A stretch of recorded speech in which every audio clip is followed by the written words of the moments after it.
Kwe, and welcome to the 2023 Powwow Pitch Grand Finale, presented by RBC, Shopify, and MasterCard. Sunshine Tanasco and Indigenous, and I'm the founder of Powwow Pitch. I will be your host for tonight's 2023 Powwow Pitch Finals, where Indigenous entrepreneurs from across Turtle Island will pitch for cash prizes. Thank you for joining us.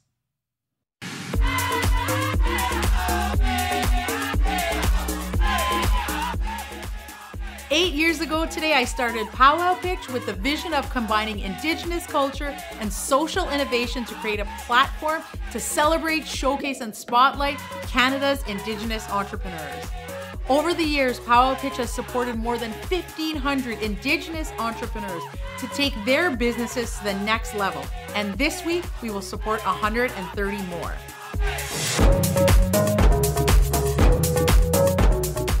2023 has already been a landmark year for Powwow Pitch as we welcome incredible partners to the Powwow Pitch family, partners that share our values.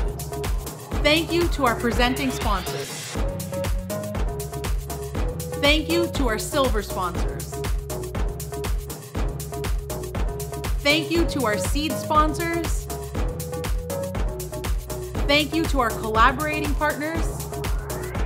With their support, we have unlocked new opportunities for Indigenous entrepreneurs and grew our prize and grant pools to more than $200,000. This summer, 2,400 Indigenous entrepreneurs pitched live at Powwow and submitted their video pitches from across Turtle Island, from nations like the Salish, Inuit, Métis, Cree, Ojibwe, Anishinaabe, Mi'kmaq, and Navajo. We shortlisted the top entrepreneurs from each category and matched them with outstanding mentorship in the lead up to this week's semifinals. Every night this week, you will have the chance to watch Powwow Pitch semifinals pitch to our esteemed panel of judges as they compete for a place in the Powwow Pitch finals taking place on October 19th. Prizes include $1,000 for the winner of each category and a $1,000 for the People's Choice Prize, a $5,000 alumni prize, $5,000 for third place, $10,000 for second place, and $25,000 for first place. Each semi-finalist has 1 minute for their pitch, followed by 2 minutes of Q&A by the judges. Judges are evaluating the entrepreneurs based on presentation, execution and follow-through, and the impact winning Powwow Pitch and the $25,000 would have on their business. Join the conversation online tonight using the hashtag Powwow Pitch. As we grow Powwow Pitch's platform for Indigenous entrepreneurs, it's incredible to see how much our community has grown and how one pitch at a time, Indigenous entrepreneurs are stepping up to represent, reclaim, and blaze new paths for others to follow. It's also fantastic to see corporate leadership, volunteerism, and investment giving wind to our wings.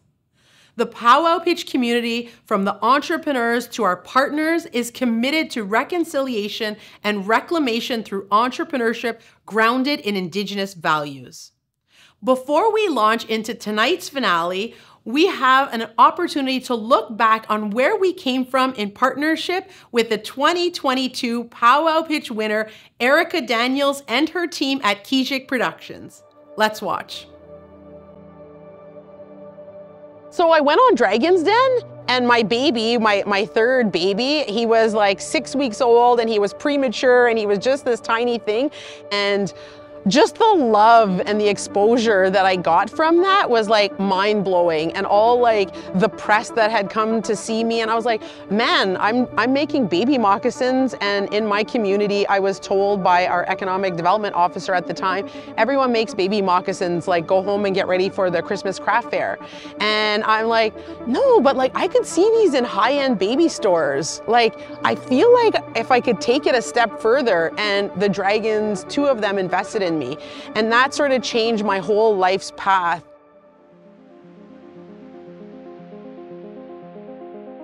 Hi, Sunshine Tanasco Indigenous, Kirigan-Zibi Donjaba. My name is Sunshine. I'm from Kirigan-Zibi Anishinaabe in Quebec, and I'm the founder of Powwow Pitch. We're at Manitowoc in Winnipeg, and we're here to do a powwow pitch tomorrow.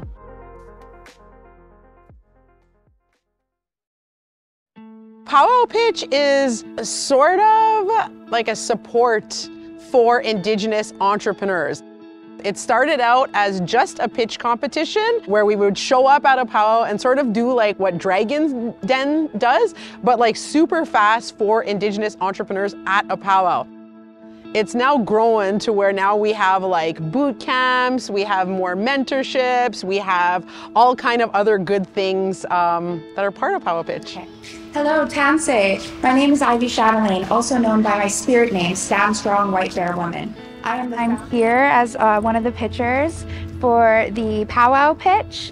I'm here representing my company, Found It. It's a Bluetooth tracking loss prevention app for people with disabilities. My name's Jordan. I'm a Red River Métis from Winnipeg, Manitoba, and I'm currently taking part in Powwow Pitch, speaking about my startup, Rentery.com, which is a community sharing platform where you can list, discover, and rent out everyday items amongst each other in one single app. So can we please have all Powwow Pitch pitchers please come to the front, and we'll get you guys organized and ready to go to start pitching.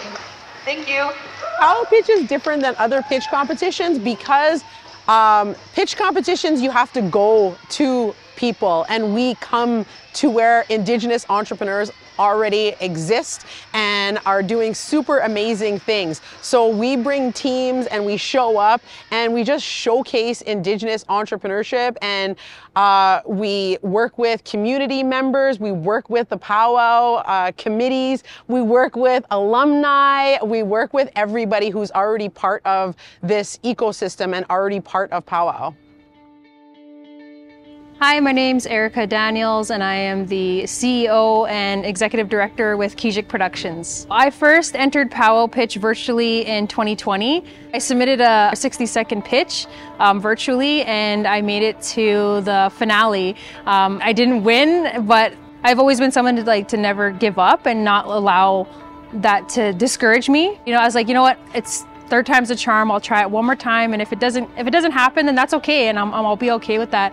So I ended up winning Powwow Pitch in 2022, which was amazing. That was like such a great experience, and you know, just seeing how much amazing entrepreneurs that there are was also an opportunity to network with other Indigenous entrepreneurs from across Canada, but also a way for me to also get my name out there of what we were doing through Kejic Productions.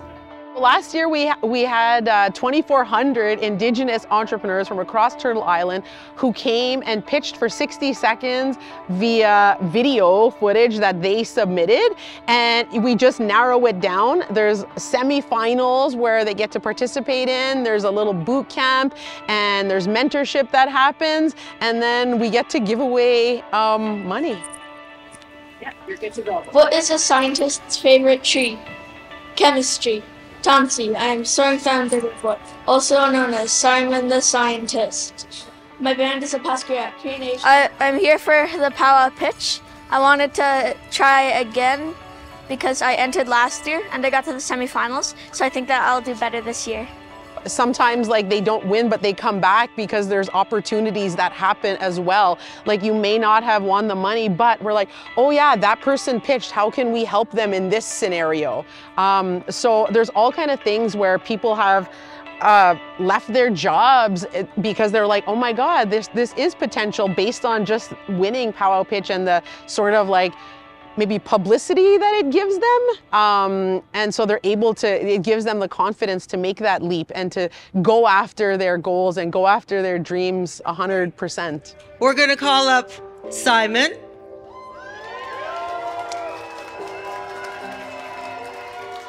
We're gonna call up. So I've just won the Youth Award and the Fan Favorite. I'm feeling pretty happy. I'm gonna ask my mom if I can go to McDonald's and celebrate. And with that, I like to say congratulations, and I'm gonna try to say this, Pizza wa menu maskiki. I just feel super excited because this vision of ours to be able to bring together a collective of Indigenous artists and creators and makers of all kinds, and to bring that together and to see it celebrated like this and recognized, that feels really like we're really blessed with this prize to be able to continue doing this work. So thank you. And for second place, I want to award this out to Jordan Smith. Tremendous idea. I got second place and received $2,500 in doing so. And yeah, this is going to really help us like expedite this startup adventure that we're on. Take her business to the next level. Congratulations to Tara Hall, the owner of Indigenous Kitchen.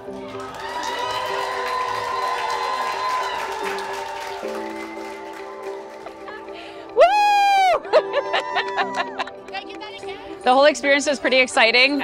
Somebody said, give it a try. It's only gonna take 1 minute to check it out. So I said, okay, so I did the 1 minute. It's pretty exciting. To win, I just got craziest butterflies ever. Wasn't expecting it. There's so many great people here and a lot of great ideas. So I wasn't thinking I was even gonna win. But it's gonna go in the bank with the rest of my money that I'm saving to open my Indigenous kitchen. So that's what I'm looking forward to. Don't be scared. If a mother of 7 can do it, you can do it. Just go for it. The worst thing that can happen is somebody says no to you. You just keep on trying. So at the end of the day, Powwow Pitch is about economic reconciliation, period, full stop. And how do we get there? I feel like this is my way of making that happen, and is to bridge these two worlds of Indigenous entrepreneurship and our partners. And often there's a disconnect, and we're here saying, you know what? We have access to all these amazing entrepreneurs, and we will help you make that connection. So that's really what it's about, is Indigenous empowerment.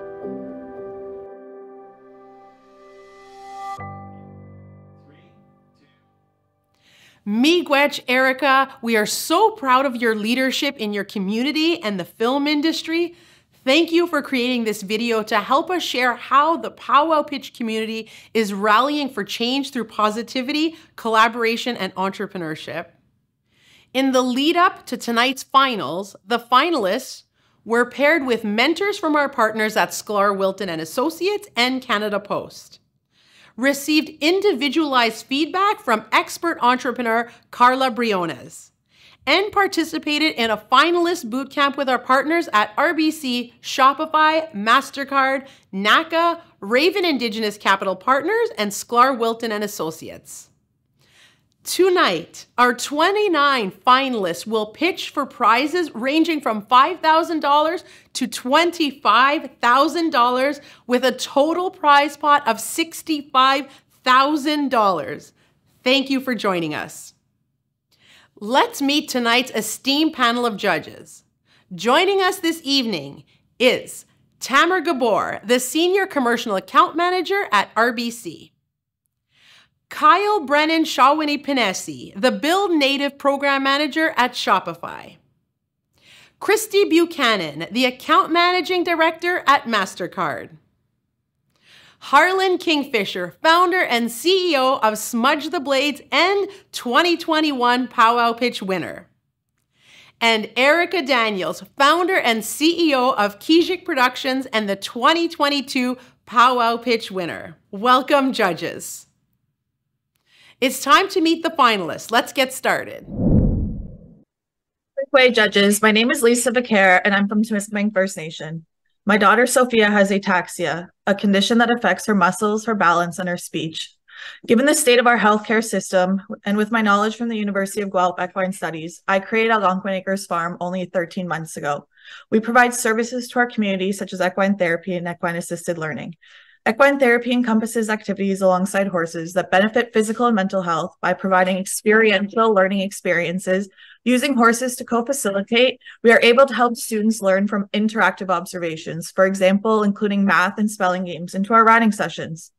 Equine therapy can also have many physical benefits. We can use our horses' 110 multidimensional movement per minute to help stimulate and strengthen a rider's muscles. No form of therapy can compete with this quality of muscle stimulation. This form of therapy has been life-changing for children with physical disabilities, just like my daughter Sophia has. We welcomed just over 40 students in our first year from the ages of 3 years old and up with conditions such as anxiety, depression, autism, Down syndrome, or ataxia. Our revenue in the last 12 months was $150,000, and 80% of that was generated over our 4 warmer months. We have also been able to provide a student summer job position for the community. If I win, I would use the $25,000 to purchase a prefabricated cabin to provide an indoor educational center for learning, for cultural activities, and for allowing students to gather and share their newfound love of horses. This will also help us triple our revenue for year 2. My students are hungry for knowledge. Many of the teens have shown interest in careers in the equine industry. And as a panelist for this year's University of Guelph's annual Equine Industry Symposium, I know firsthand the career opportunities out there for them. With a classroom space, I can prepare my students with lecture-based learning to embark in equine studies with great knowledge base. I truly believe in the healing power of horses for First Nations people, as I've witnessed life-changing improvements in my students and in my daughter, Miigwech. Job. Thank you. That was really great, Lisa. Thank you so much for sharing your pitch. My question is, how do you reach out to your community to let them know the work that you're doing and sharing that? I'm so lucky I'm in a partnership with our health center. So I connect with the health center and our school, which are on the same street as our farm. And the students come up for their sessions from school, sometimes with workers from the health center, sometimes with their teachers. It depends, but we're very central to the community. Oh, nice. Oh, that's great. Thank you. Great job, Lisa. Really enjoyed the pitch. Is your business year round, 365 days, or? We try our best. So that's why an indoor educational space would be really great for us. We do have the space in the barn, but it gets pretty chilly in here. A lot of times in the winter, if it gets too cold, I have to cancel stormy days, rain days, etc. This would give me a space to do some lecture-based learning instead of having to cancel, which would also boost my revenue all year round. Thank you.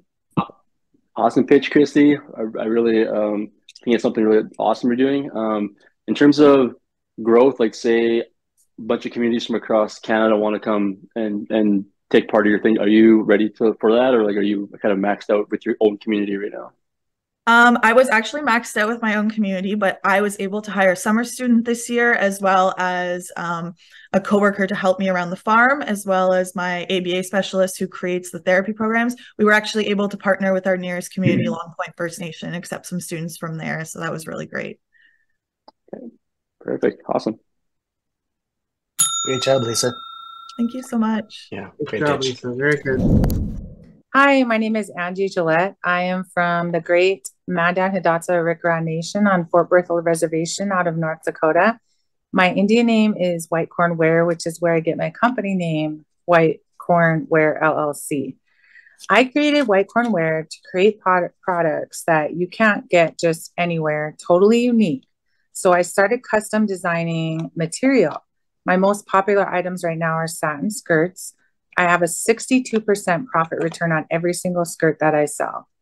I have custom designed 146 designs. What started as a side passion became so much more. In the first sale, I was sold out in 15 minutes. I added more and more skirts to each sale and continued to sell out at every sale. I am currently up to hundreds of skirts at each sale and remained an 80% sold out rate. I've never sold any of my materials by the yard, and you can only get it from me. I have a team of sewers that sew for me. I manufacture the material, and everything we create is created in-house. And I take a lot of pride in that, just staying with the handmade items. I take pride in imperfections. Our products don't have to be perfect. All the skirts might be just a tinge, different lengths, different everything, because they're handmade. And I make my skirts very versatile. They fit up to 3 sizes, going from infants all the way to 5X. I am definitely a numbers person. I have a business finance degree. I can break down exactly how I would use $25,000 to increase my business. It would be such a gift. I'm inspired by inspiring others. I want to work with other people who want to learn and who want to be beside me. I realize that I have a little piece of gold in what I've created so far, and every decision I make is very calculated. I want to create an app in the future. I want to find something where I want to be that girl where they're looking in the alley for this really cool shop, and that's me. That's great. That's awesome. Excellent. Very good, Angie. That's an excellent presentation. So quick question. So you say you have a team of sewers. How many sewers do you have, and are they all part of your community? Are they all part of what? Your community. Yeah, there's three, and then three full-time gals and a part-time gal. And they have she has her own little business, and we've just kind of collabed on it. So they sew all my skirts right now. Amazing, Angie. Question for you. Where do you take sales? Like, how do you get your products out to folks? Powwows are my best sales right now. I do have an online website. It's currently always sold out. That's a great revenue for me as well. I started hitting some of the markets around Albuquerque, some of the little fairs, which I didn't think would go that well, but they actually went well. I'm blessed to not have a bad sale yet. Amazing. Congratulations. That's great. Thank you, Angie. Thanks. Amazing pitch. Great job. Yeah. Thank you. Hi, my name is Tara Hall, owner of the Indigenous Kitchen food truck. I specialize in Bannock burgers, Bannock tacos, and more. I established in 2019 and launched in 2020. I started my food truck to bring my community together with the passion for my cultural foods, and also to employ my children and teach them responsibilities of having and running your own business. I am currently expanding into my own Indigenous fine dining restaurants, where I'll focus more on elk, bison, pickerel, Saskatoons, Bannock desserts, wild rice, but more on the fine dining side. What better way to bring people together than great food and my culture? This is the end of my 4th season, and I've already have a significant clientele. I have well over 50 plus dedicated customers that find me daily wherever I am. I know there's a demand for my Indigenous foods by the sold out days and the continuous long lines wherever I am. And also, numbers don't lie. First year and second year during COVID closures of the city, I had a net profit of $97,000 first year, $107,000 second year. I'm finishing up my 4th year, and I stand roughly at $122,000 net profit. I am also just a seasonal business with growing numbers and a growing clientele. That's why expanding into a standalone will be very beneficial for my company. I will also be able to run all year round and have a continuously be able to employ more Indigenous youth, offering work experience, mentorship, and the knowledge of the business start to finish. So if I was to win the $25,000, I would add it to my existing cash budget and use it to give myself more purchasing options. So come get your Bannock on with us here at the Indigenous Kitchen. Miigwech. That was Awesome. That was great. Very succinct. Thank you for that. That's wonderful. There certainly is a market for Indigenous food and fine dining as well. Do you have a budget for the expansion into setting up a fine dining restaurant? What's your overall budget? Overall, right now, I have about $225,000 saved up and ready to go. I have grant approval and a loan approval through First People's Economic Growth Fund. My business plan went through, all the funding went through. They just gave it to me last minute before I was launching into my 4th season. So I didn't want to step away from my food truck to start opening and tasting around businesses and offices. So I just I want to finish this and then go into getting that done over the winter when I'm closed for my season. Okay. So I'm not losing out. You're set and ready to go. Yeah. Thanks. Yeah, great job, Tara. Incredible pitch. Very succinct. You gave so much information there and made me incredibly hungry. Question for you. How do you get your customers? Like, how do you market your food out there in the community? I know I put myself on social media, TikTok, Instagram, Snapchat, Facebook, a lot of word to mouth. I've attended treaty days, powwows. I go where I know here in the city, we have a lot of Indigenous people. So that's where I always try to get parking, because they're going to see me, they're going to find me, they're going to share me. And that's what's been very beneficial for me, is everybody that has come to the truck loves us, will share us. Like, it's really good that way. So that's how I market myself. Love it. That was a great pitch. Thank you so much, Tara. Hello, my name is Chkwabun Sappier, and I'm president of Turtle Island Aqua. And I'm Curtis Bartibogue. I'm the Secretary Treasurer of Turtle Island Aqua. We are an Indigenous-owned spring water company. Our offices are located in Esconobridge, New Brunswick. We started the company in 2019, but due to the pandemic, we didn't start our sales till January of 2022.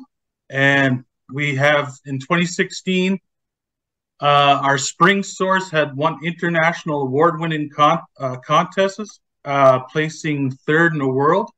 And also, again, this spring in 2023, we had won another international award-winning competition for the best tasting and purest water. We invested into this company to be a part of a health and wellness area within business. And we are actually growing our business to include new products. So we're doing honey sparkling water and sugar-free flavored water as well. Our first product is going to begin production next month in October, which is going to be our sugar-free strawberry sweet clover flavored water. And then after that, we will continue with our honey lemon sparkling spring water product. And we also had developed opportunities with Cisco and Sobeys, so with food and beverage retail and distribution companies.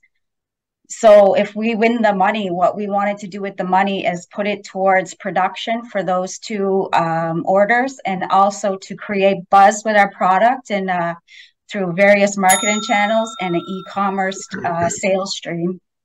So I have a question. I'm just curious, like how do you get your sales currently, and how do you get your name out there? Right now we're building on just through, we created a local Facebook page, and it's through word of mouth, and we've been making the deliveries ourselves. How did you get the opportunities with the recognized brands that you mentioned? It sounds like a really good business opportunity. Just curious how you got those. Yes, well, we when me and my husband jumped into the company, Turtle Island Aqua, it was already existing. It was already a premium spring water company. When we became investors, we tasted the water, and we also tasted a sample of the honey water. And we really believed in the quality of the product, and we knew that we could take these products to market and people would love them. Quick question, in terms of social impact, your area is working with any Indigenous communities? Are you giving back to any Indigenous communities with any profits from the sales or anything like that? Yes, we do get asked for donations through various communities in Atlantic Canada, mostly in New Brunswick. Our home community, I'm from Tobic, and my husband's community from Esconobidage. So we do donations to various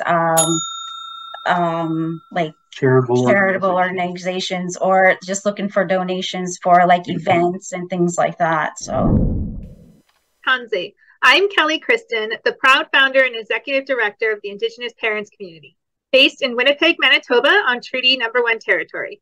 Our mission at IPC is to empower Indigenous parents with resources, support, and community connection, ultimately fostering an environment where Indigenous parents and their children can thrive.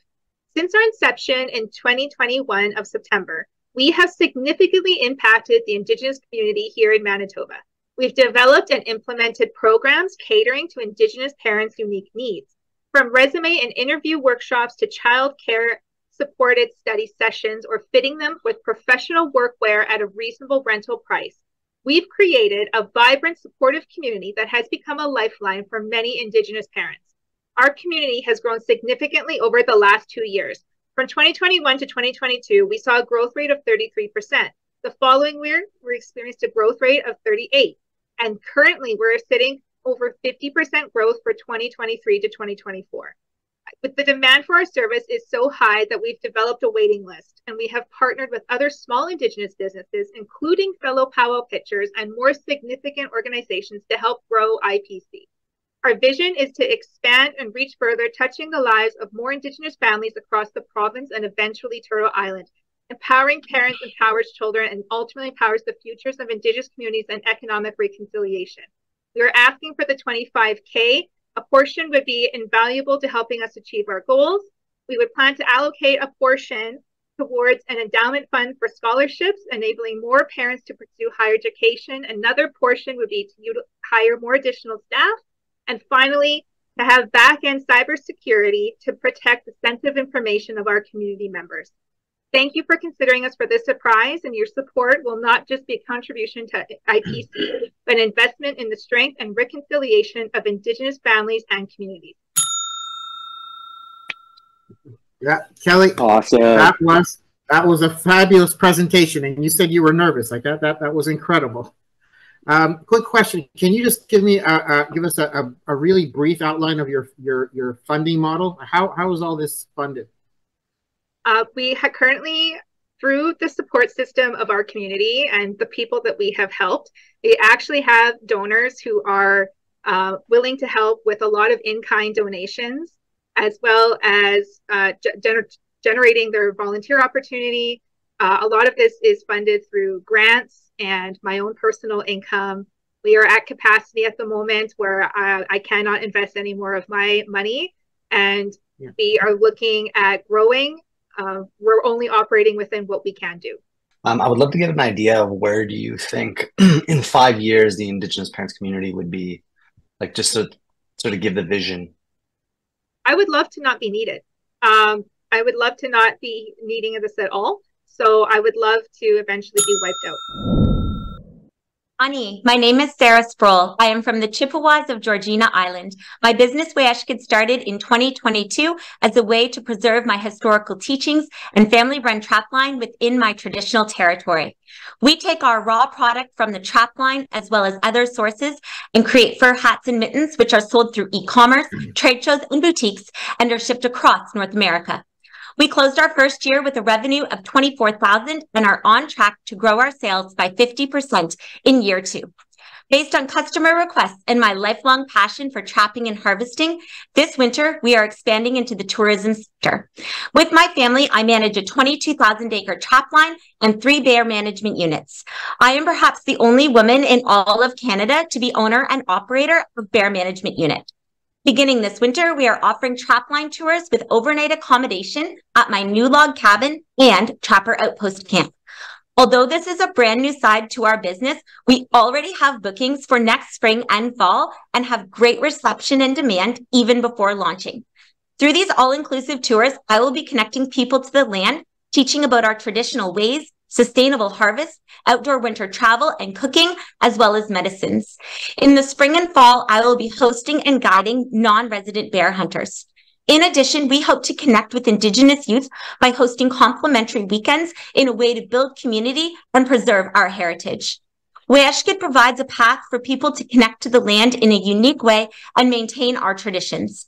Finally, we are being featured in regional and Indigenous tourism marketing video advertisements. The grand prize money would be used to bring power and water into my home-based camp.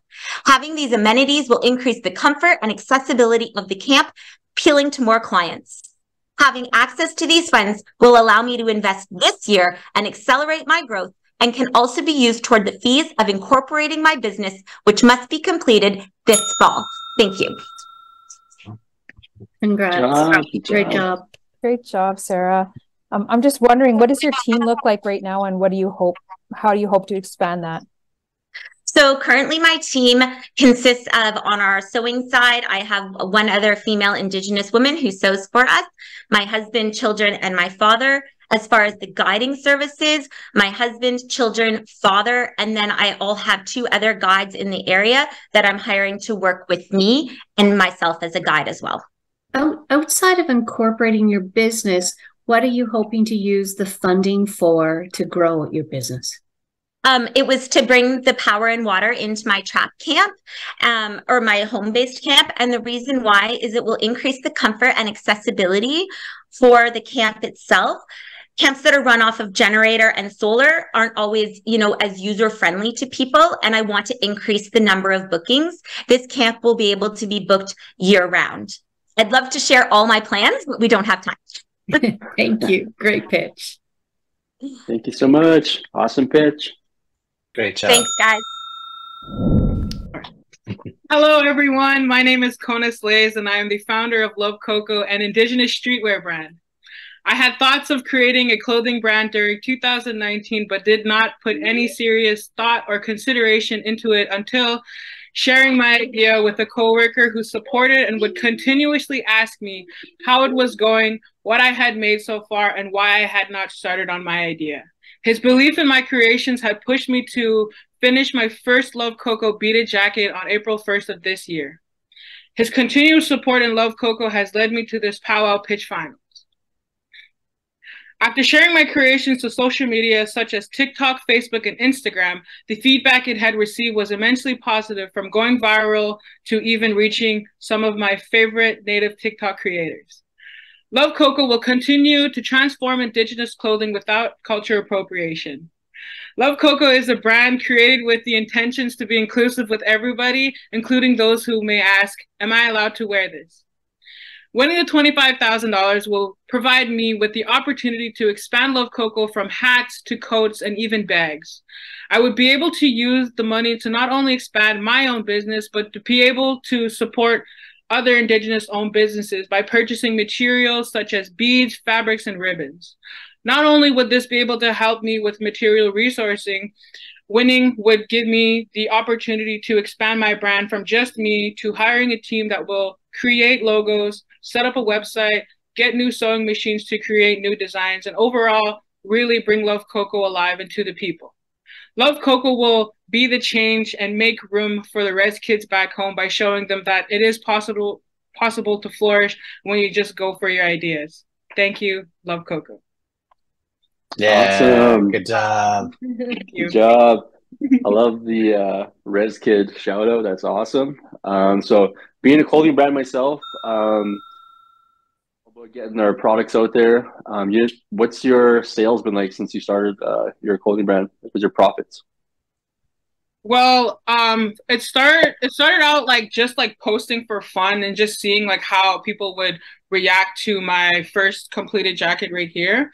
And that surprisingly took off in the next 24 hours. And I just was like, I'm just gonna post for fun, but it's been really on high demand of oh, I want one, but being the only person beading the jackets, it's been taking a lot of time because I have these other ones that I'm working on right now for the beaded projects. So I haven't been able to have a website because I'm learning how to use that, along with just really trying to figure out how I want to bring Love Coco to the table, from powwow grounds, especially online too. Awesome. That's it all the time. Yeah. Okay. Did it. Annie, I'm Rachael Hunt, Chippewas of Nawash First Nations and founder of Freedom School. Built in 2019, we're a personal growth business offering different levels of mentorship, taking an unconventional approach by leading with mindset first. Our method is rooted in neurolinguistic and subconscious reprogramming. We're success-driven and prime our clients from within. We have generated close to $500,000 since launch and are striving to cross $1 million by next year. It's important to emphasize the relevance this work holds for Indigenous communities, particularly for women. Through my own journey, I've been healing the many layers of intergenerational wounding as a second-generation residential school survivor and the impact this has had on me as an entrepreneur. The fear of being seen, the imposter syndrome, shame, guilt, unworthiness, and more could all be traced back to the impacts colonization has had on our communities, and I know I'm not alone. I also know that on the other side of this pain is our power, and I am passionate about helping our women heal, recoding our blood memory to build legacies, picking up where our ancestors left off. While I've mentored women globally, 8 months ago, Creator called me home to lead Indigenous women in business to heal generational wounds in our communities. I have a vision where I'm able to lead us into greater confidence, self-worth, success, and prosperity. I'm on a mission to empower the rise of cycle breakers amongst us to create generational wealth and success. We built key relationships with NACA and Adalway, and the feedback has been overwhelmingly positive, reaffirming the power of this initiative. Our vision is to make our signature program, Freedom Business School, accessible to more women through funding and scholarship. To date, we've had over 70 global graduates. One client even went from jobless to $10K per month within a year. The enrollment goal is 60 plus Indigenous women by the end of next year. We now need additional capital to scale our impact to the next level. Winning Powwow Pitch will be the catalyst to creating a scholarship fund that sponsors at least 5 Indigenous women through my program, creates a case study to approach aligned partners for further funding, This will also allow me to hire an Indigenous team of marketing and PR specialists to increase revenue and build this movement even further. Miigwech for your time and this opportunity today. Hey, Rachel, great presentation. Good job. I think you. I'm up, guys, for a question. Yeah, you mentioned to expand the funding model, but could you just describe a little bit what your funding model is, where your 500,000 has come from, who's paying that, and how you go to 1 million? Yeah, thank you. So currently that's been through existing mentorship programs. Right now, the way I see the multiple revenue streams to hit the 1 million, existing mentorship and programs about 40%, scholarship fund, which would be probably 30 to 40% of the revenue.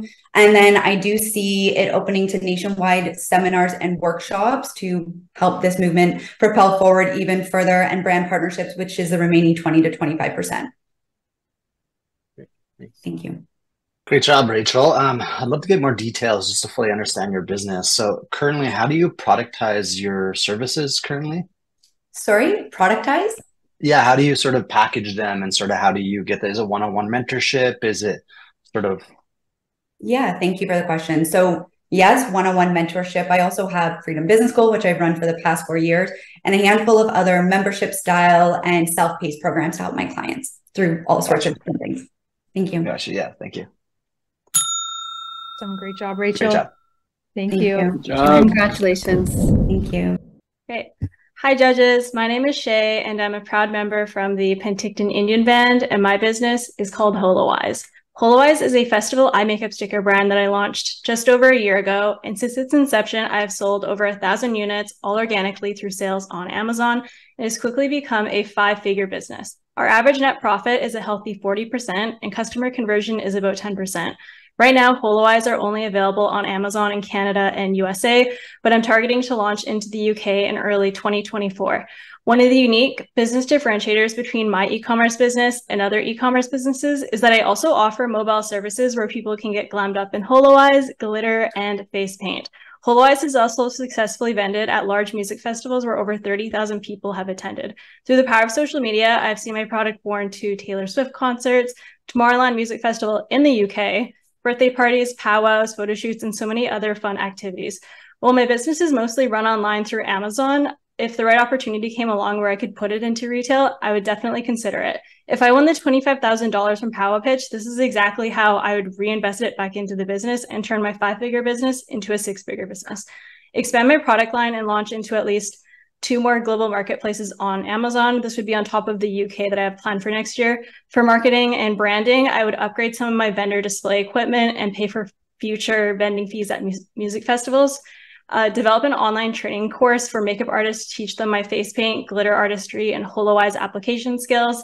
Collaborate with more models and content creators to share my product online. And then to piggyback off of all of that, I would also love to work with more Indigenous models, content creators, dancers, makeup artists. So if you're watching my pitch and are Indigenous and love my product, feel free to pop into my DMs and message at Holowise on social media. Finally, I hope that my business can be an example for other Indigenous people that you can turn your creative ideas into a business while also creating fun experiences for others. Amazing. That's great. Job. Really good job. I'm just curious, how do you market your business, and who's kind of your market audience? So my target audience would be people who go to music festivals, but I've noticed people have also been wearing them to concerts. They've been using photo shoots and stuff. And I market mostly through TikTok and Instagram. And I usually just try and post as much as I can. And that's how I've been able to get most of my sales. Awesome. Yeah. Great job. What would you say one of your biggest risks is to your business model? Biggest risk? Biggest risk / challenge right now has just been, people making knockoffs of my product. I've had to chase a few companies down to basically protect my IP of my product. But as long as it's on Amazon, I have protection through there, which is why I sell on Amazon, actually. Excellent. Thanks. Yeah. And big picture, I have a couple seconds. 5 years time, where do you see Holowise going? I mean, kind of like I mentioned, I'm slowly wanting to grow it into different markets on Amazon, and I want to make it global. I started in the US, then went into Canada, and then UK, and I just slowly want to grow it that way organically. Awesome. Good job. Great job. Incredible pitch. Oblami, good day. My name is Tanis Simpson. I'm a Nuvialak and the co-owner of Kejic Inc. We create high-end yarn, knitwear, and natural hand warmers out of Kejic, which is from the undercoat of a muskox. Kejic is a luxury fiber famous for its incredible warmth and softness.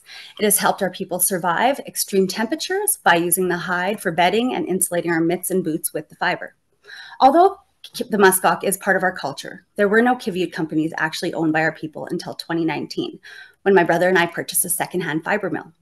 Today, we source muskox hides from Inuvialuit harvesters who are providing traditional food for their families, and we offer sustainable luxury textiles to customers around the world. We sell our products in person at art markets and our mill boutique. We receive orders from across Canada, the US, and Europe, including some wholesale through our Shopify website, social media, and Etsy platforms.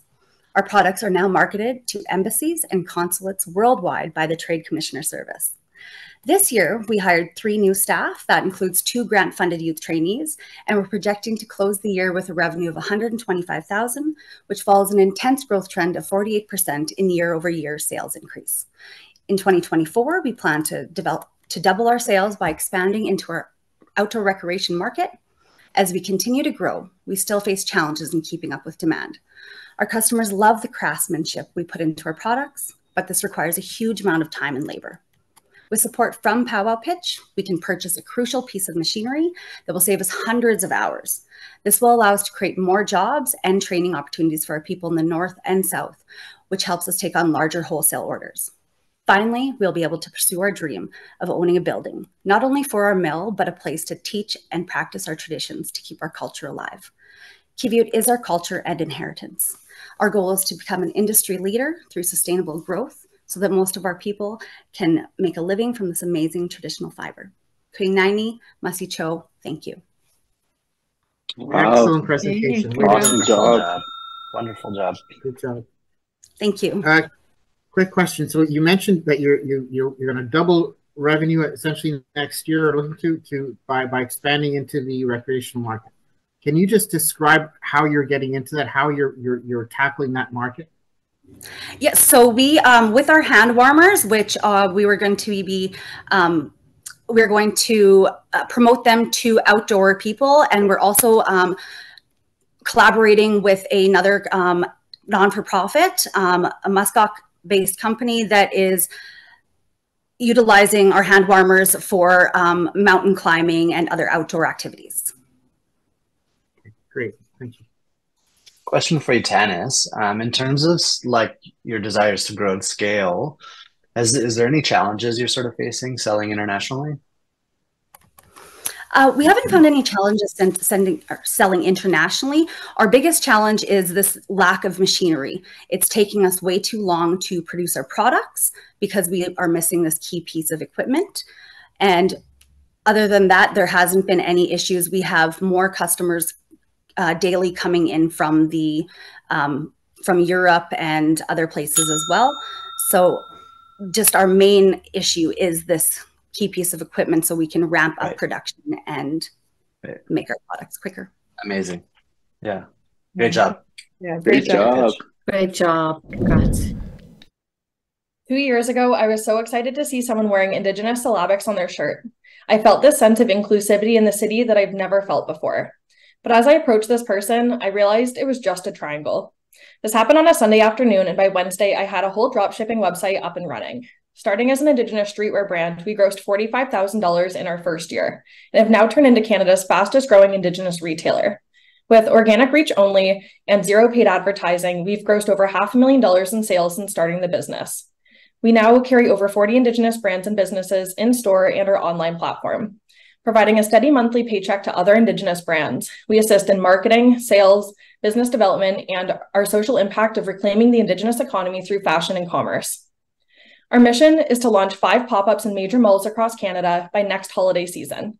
As we scale our business with the small vendors who are providing small batch inventory like beadwork, it is crucial that they grow with us, which means it's necessary that we have a strong foundation for one of our key goals for 2024, which is to export internationally through our online platform.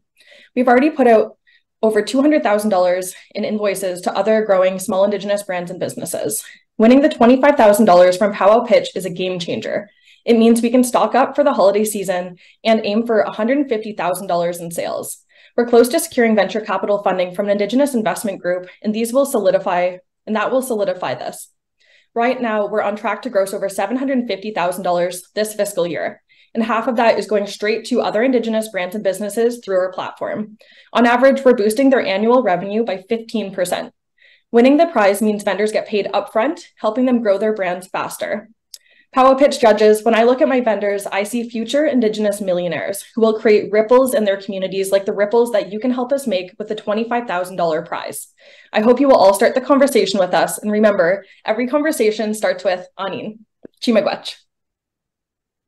Yeah, Chelsee. Good job. Good job. So my question is, what makes you different from other vendors that are doing similar work to you? So for me, I actually got started as a streetwear brand, and I include QR codes at the bottom of all of our apparel. So if anybody asks what it says, you can actually scan and pass on the translation. So this is beneficial for non-Indigenous allies and Indigenous people that don't have to become the educators anymore. That's awesome. Thank you. Is that a shirt that you're wearing from your clients? Yes, okay. It says Anin, which means hello in Anishinaabe-Moan. Okay. Which is the name of the brand. And okay, so like you said, you plan to expand and get more retail stores. Is that in your current location, or did you say across Canada? What's your plans? Like 5-year plan? So we currently have a storefront in downtown Toronto at Stacked Market. It's all that I could afford right now. We pay quite a bit for how little foot traffic we have. So our goal is to get into malls across Canada to increase foot traffic because we have an amazing conversion rate. How do you interrupt a perpetuating negative cycle? In my own fear and confusion with my health, I realized that people don't know what this is about. I later was enlightened to the fact that it was embedded trauma within me. I'm inspired to do this work because it's bigger than me. The impact on our community is far-reaching and omnipresent. My name is Dr. Sadie Laronde. I'm Anishinaabe from Temagami First Nation and a professional chiropractor. This year, I founded the Butterfly Effect Healing because we've been conditioned to believe that trauma lives in the mind, when in reality, it's perpetuated through the body and it hurts the spirit. It's inherited in our DNA, and a legacy of trauma lives below the surface. I'm currently bringing these physical healing tactics to people through online mentorship and hands-on release for stored trauma, and continuing the service by liberating this information in a podcast format. My clients have multiple 4-figure investments, giving us approximately 400% profit per month. This subscription-based revenue is projected to reach 30 new clients over the next year and a growth of $90,000. I envision creating an accessible digital content so the clientele is essentially limitless. These funds will catalyze the national access to body-led healing methods for trauma. I will be visiting on site to research and connect with remote communities through the local ties that I already have by bridging the gap and giving a decolonized service. With this opportunity to grow, the Butterfly Effect will better be able to reach its goal of multiple locations across Ottawa over the next 5 years, creating an environment for BIPOC people to learn and earn. We will also have yearly grants for care to better serve the Indigenous community. The wisdom of the Butterfly Effect says that a seemingly simple event can make a huge impact on our world. I will be that seemingly small event, healing our trauma and elevating our Indigenous legacy to come. Chimagwech. Congrats. Good job. Thank you. Great job, Sadie. So who is your team currently, and how do you see that expanding, once you start to grow? Yeah, currently it is me. So myself and just like my coaches that I've had throughout the years as well. So just my mentors through chiropractic now. I envision it growing as we'll definitely need some people at front desk and just people as marketers as well, and just how we can get that content to everyone. Okay, great. It sounds like your business model is a hybrid of in-person and online. How do you plan to expand it? Will you continue to expand both the online and in-person? Absolutely. So where I kind of see it going is it being more of an application or something you can use on your phone, like more accessibly through different areas, and eventually maybe some sort of service like that being government funded as well. So you can just see that the impacts are innumerable to the health and economic, the financials there. Great job. Amazing. Great job. Amazing pitch. Thank you, everyone. Anine, Kwe, Tansian, hello. My name is Desiree. I was born and raised in the Pas, Manitoba on Treaty 5 territory. Beading is medicine. During the pandemic, beading became my medicine and a lifeline last year in a real time of need. From this dark place, I had a vision of what I needed, a beading board that was secure that I could take with me anywhere to accommodate my mobility needs and my life as a busy mom. I saw a gap in the market and realized this could help others as well. This is the Bougie board, patent pending. It's a beading board with a lid. In November and December of 2022, I made my first 2 batches of Bougie boards for in-market sales and sold out. In January, I launched my e-commerce website and had immediate sales. Currently, I sell and distribute within Canada, and I plan to expand this year. I hand make and have sold over 50 boards, and my gross profit margin is 32%. Beading transmits our culture in such a deep and beautiful way, and I've seen this firsthand with my family. Beading instills cultural pride, and I believe Bougie boards can enable this connection to inspire creativity and healing. As I grow my business, I want to give back to the community. So I'm hosting a free Bougie board workshop this fall for Indigenous youth. I'm a small batch creator. So this year, my main goal is to build a strong foundation so I can scale up my business in a sustainable way. With the $25,000, this will enable me to hire and train an Indigenous youth to help me with manufacturing demands. This will cut my production time from 5 to 3 days per board. This will help me realize my revenue goal of doubling my sales in 2024. I want to inspire beaders to create beautiful things for their families, to help build that legacy of cultural pride, one board at a time. Miigwech. Awesome job. Great job. Yeah, excellent. I saw a message on, I'm hoping everything went okay with my taping. Yeah. Yeah. Okay. All right, Desiree. Awesome what you're doing. And obviously there's like tons and tons of beaters out there and all over Turtle Island. What are you doing for marketing this out there? Facebook, like, what's your marketing strategy right now? So my marketing strategy is I'm on TikTok, I'm on Instagram, I'm on Facebook. And I really try to reach out to beaters right now that I consider influence beaters. And I'm doing some collaborations. And I'm also networking and pursing as much as I can at events. I bring boards with me just because when people see them, they buy them. And I'm really working on that for my online store to kind of translate that as well. Awesome. Thank you. So Desiree, one more question. You say you're a small batch producer, and right now you seem to be doing all of the work. Mm-hmm. Do you have a sense of what size the market is, and at what point you can stop manufacturing yourself, doing manufacturing yourself, and farming that out and sort of growing the business even more?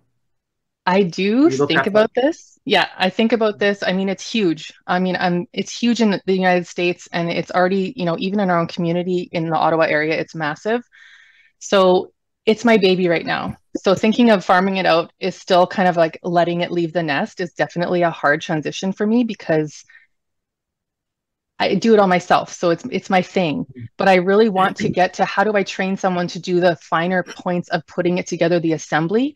And that's why I want to outsource the easier parts like the sanding and the staining this fall to see if it can really increase my production.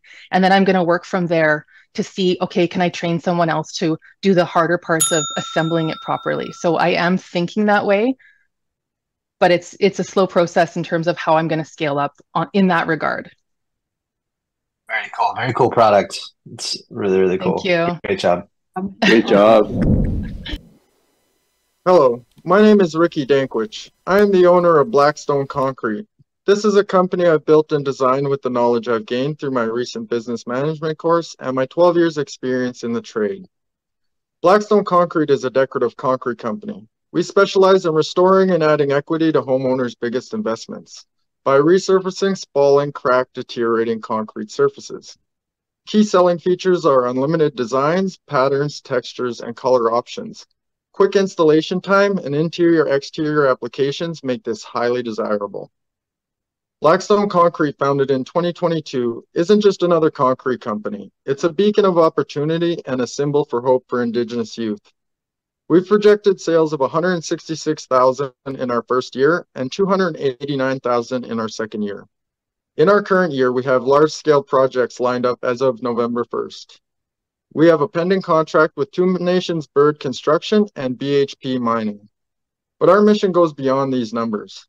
It is undeniable that Indigenous communities in Canada suffer from socioeconomic disparities, resulting in generational trauma, unemployment, and a loss of identity.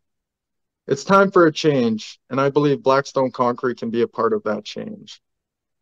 Winning the $25,000 from Powwow Pitch would allow us to purchase liability insurance and tools to take on this project, and in the future, advertise to scale our efforts and continue to grow and reach more at-risk Indigenous youth. By providing them with essential skills and training, we can inspire them to dream big, to build confidence, and to create a better future. So I ask you today not just for your vote, but for your support in making a real difference. Let's come together to break the cycle of generational trauma, to create jobs and empower Indigenous youth. Thank you. Great job, Ricky. It sounds to me that it's a bit of a cash flow intensive business. What are your biggest sort of funding challenges for growing the business? The funding challenges were getting a business loan from the bank was one of them, but I have got in contact with other I have investment opportunities that I've got in contact with that are willing to. I have two investment companies that are willing to invest in $25,000 each. Excellent. Great job, Ricky. I would love to get your vision of Blackstone Concrete in 5 years. Like, what's your relationship to it, and where would it be established? I would like to see more Indigenous art incorporated into the decorative concrete industry. Also, I would like to connect with home development companies around Ontario and work out some future contracts with them. Love that. Awesome. Great job, Ricky. Awesome job, Ricky. Yeah, great job. Great job. Awesome job. Denise, Levi Wild, Nitasigason, Kinanas Momentum, Amiskwachiwaskahega, Ochinia. Hello, my name is Levi Wild. Thank you all for having me. I'm from the land now known as Edmonton, Alberta, on Treaty 6 territory. The original energy boom of oil and gas brought prosperity to some, but has left a toxic environment to many of our people across Turtle Island. With the current transition, there's a chance for Indigenous people to reverse the script, achieve energy independence, and receive the economic benefits firsthand. Once a community controls its energy, it can tackle clean water, healthcare, education, food sovereignty, and more. However, decades of disadvantage from colonial institutions may doom us to repeat history, as to this day, current funding streams are failing to reach communities.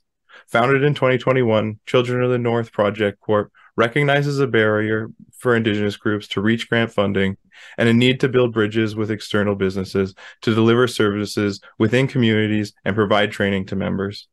As a citizen of the Métis Nation of Alberta and a proud 8th generation Michel of Papa Chase Cree descent, my organization can apply for funding otherwise inaccessible or unknown to communities today. Money that we can bring to begin planning projects that will provide sustainable benefits. We've already started this process with a trusted service provider and are building relationships with communities ready to achieve energy independence. However, $25,000 would be a game changer for our business. Without the stress of short-term revenue fluctuations, the prize would get us to our initial project funding anticipated in Q2 2024 and provide training for the Certified Energy Manager program. As we develop projects and access funding for communities, energy independence will allow for new opportunities where subsequent projects are self-funded, moving past land acknowledgements and onto true reconciliation. Indigenous-owned and community-led, are you ready to help us empower change? Hi, Marcy. Thank you all so much for your time. Right on time, Levi. Great job. Thank you. Yeah. Question for you, Levi. So in terms of where you're currently operating, I'd love to know more about your source revenue model. Like, how are you getting the funding, and sort of how do you see that going forward? Yeah, of course. So we currently offer more of like that lawyer structure where we don't get paid until you get paid. So we write the grant for you, and if you receive funding, then we receive a part of that as an administrative fee for the project management of the actual project that the rest of the funding goes towards. Got you. Right. What would you say some of your biggest challenges would be in growing? Our biggest challenges really are relationship building, being able to go to communities personally and build those relationships, as opposed to just like cold calling or cold emailing, is really important with building that trust relationship. So this the prize money would really allow us to go out to communities personally, build those relationships, and get those solutions really honed down to the unique needs of each community. Okay. Great job today, Levi. Really nice to hear about your business. Yeah, great job. Thank you. Good job, man. My name is Jacques Watso, and I'm an Beneki from Odanak, Quebec. Today, I'm introduce my product, the Three Sisters Soup Mix, known as Nijaka Sawak Watso. It's an exceptional blend that features a mixture of bean, hominy corn, and squash, enriched with its sweet spices and a vegetable-based broth. The preparation is simple. You just boil up the soup mix and you're ready to savor a delightful meal. For nearly 2 years now, I've been dedicated to this venture. Our products are available through various avenues. We offer them through our Shopify shop, participate in local markets, distribute them through Quebec Indigenous commerce, and feature them in specialized grocery stores. We are also in the final stages of launching our Amazon business platform to provide online access to our exceptional products. We actively engage in the Quebec Powwow Trail because we believe there's more to Indigenous cuisine than Indian tacos. Our soup mixes are truly delicious, nutritious, and Indigenous. In terms of financial growth, we have achieved an impressive $53,000 in revenue to date this year, already doubling our profits from the entire year of 2022. Our trajectory points upwards, and we anticipate continuous growth. Currently, we find ourselves at a crossroads. We are at a size that we're too small for major distributors. Therefore, if I have the privilege of winning the $25,000 powwow pitch finale, my plan is to invest into a filling and sealing machine. This strategic move will reduce costs and significantly increase our soup mixes production capacity, allowing us to meet the demands of mainstream Quebec grocery outlets. Community has always been the core of my values, and that's why we support community organization by offering free catering of our products. This entire Power Pitch experience has rekindled a deep sense of pride in our traditional foods, which is a significant victory for both me and my community. Thank you very much. Oleone. Great job. Great job, Jacques. Great energy. Jacques, how many employees do you have in your business today? We have, as of today, we have one employee. That's you? Oh no! Well, me and another employee. Okay. Women from my community. In terms of awesome pitch, Jacques. In terms of marketing, other than like going to the powwow and stuff, what do you do for your marketing strategies right now? We do online marketing through either Instagram, Facebook, and TikTok, and we do local tourism magazines and outlets that they offer. Awesome. Another question: are you using a co-packer right now to pack your stuff, and is it certified organic? A co-packer? I have a filling machine that's a manual filling machine, and I have to. Okay. So you're packing them yourselves. You're doing it yourself right now. Yes. Okay. I got to put the stickers on and the whole shebang where it takes time consuming. Yeah, it's not certified. Is it certified organic at the moment? Not fully organic. No, not yet. Okay. Because of the vegetable broth. Okay. Hi, my name is Tina Archuleta. I am the owner and founder of Vitality Plant-Based Foods. I am from Jemez, Pueblo, New Mexico. We are one of the 19 pueblos in New Mexico. And this Vitality Plant-Based Foods is the first and only Native woman-owned, Native vegan restaurant in the United States. I started my business in 2018 to address the health disparities that I was seeing in Native community. In 2018, my average monthly revenue was $1,700. In October of 2022, last year, I opened my first brick and mortar, and our current monthly average sales have increased by 90%. All tax revenue generated by my business returns to the 19 pueblos of New Mexico. Currently, my business has 4 streams of revenue, which include my storefront, my wholesale services, catering, and educational services that I offer to Native organizations and Native community. With this $25,000, I would use it to purchase a delivery vehicle, and this would help me expand my services to Native communities that are located in rural places. And I want to mention that 80% of New Mexico is considered rural. So a lot of the tribal communities are located in what is known as a food desert with little to no access to healthy fresh food options. So with the delivery vehicle, it would help me expand my services, offer more educational services across all New Mexico to the 22 tribes. And currently, I should mention next month in October, I have 2 workshop demonstrations for 2 elementary schools in Gallup, New Mexico, where I will be teaching K through 5 age students about plant-based eating and culturally relevant plant-based food options. So will you invest in my mission to cultivate wellness in Indigenous community with locally sourced plant-based food and education?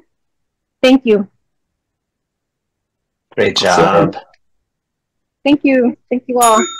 That was a lot to take in. And yeah, I fumbled a little, but I hope it came across. You did great. Tina, you did a great job there. Thank you. Really good.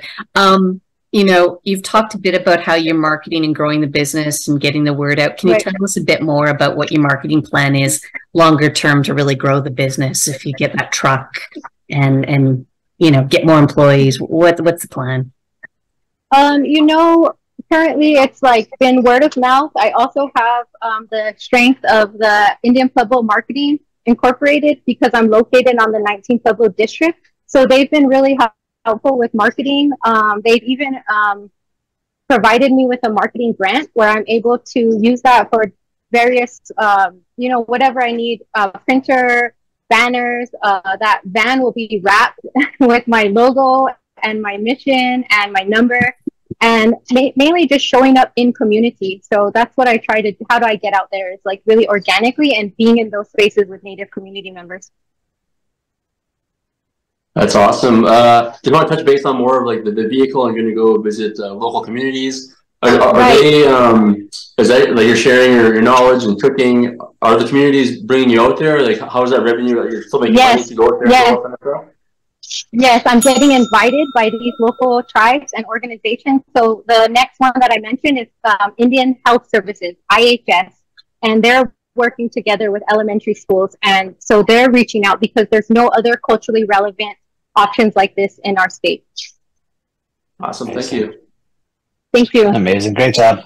Good job. Great job. Thank you, guys. Hello, Nizia Donate. My name is Cole Clark. My First Nations Clicho, currently residing in Yellowknife, Northwest Territories.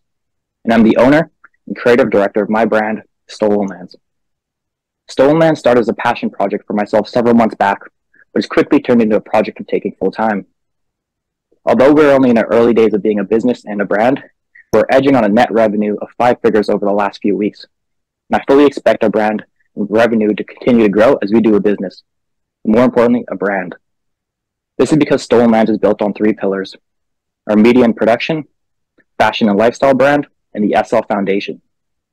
Some exciting news regarding Stolen Lands over the next few months is we'll be going on tour with local Northwest Territories award-winning hip-hop artist Crook the Kid and his team as we travel from Yellowknife to Kelowna, BC to take part in the Breakout West Music Festival and Conference. During this time, Stolen Lands will be documenting our adventure, creating content for social media, as well as a pilot episode for an online web series to showcase Indigenous talents and creatives. Additionally, we're in the early manufacturing stages of our clothing line, where we'll be dropping our first release before the new year. We believe that if we were to be selected as the 2023 Powwow Pitch Grand Finals winner, it would not only be an investment in us as a business, a brand, and our 2024 projections, but also all fellow Indigenous creators and communities around. This is because we would allocate 40% of our funding to the continuation of our online web series to give us the chance to showcase more Indigenous talents, their art, and their creative. We would allocate 30% of our funding to our fashion and lifestyle brand, which would go towards our 2024 releases. We would allocate 20% of the funding towards the SL Foundation, where all profits will be donated towards local youth-based recreational charities. And we will leave 10% for additional project fees and team growth. And this is why we believe we deserve to be the 2023 Powwow Pitch Grand Finals winner. Thank you, and Musty Cho. Great job. Congrats. Good job. Thank you.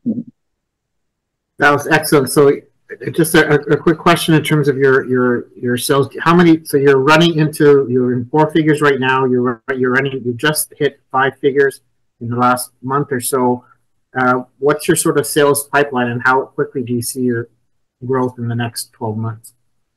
We're releasing our first clothing release, which will bring in additional funding between now and the new year. And then in the new year, we fully expect our production side, our fashion line, and the SL Foundation to be launched. So we expect a big 2024 year in projections.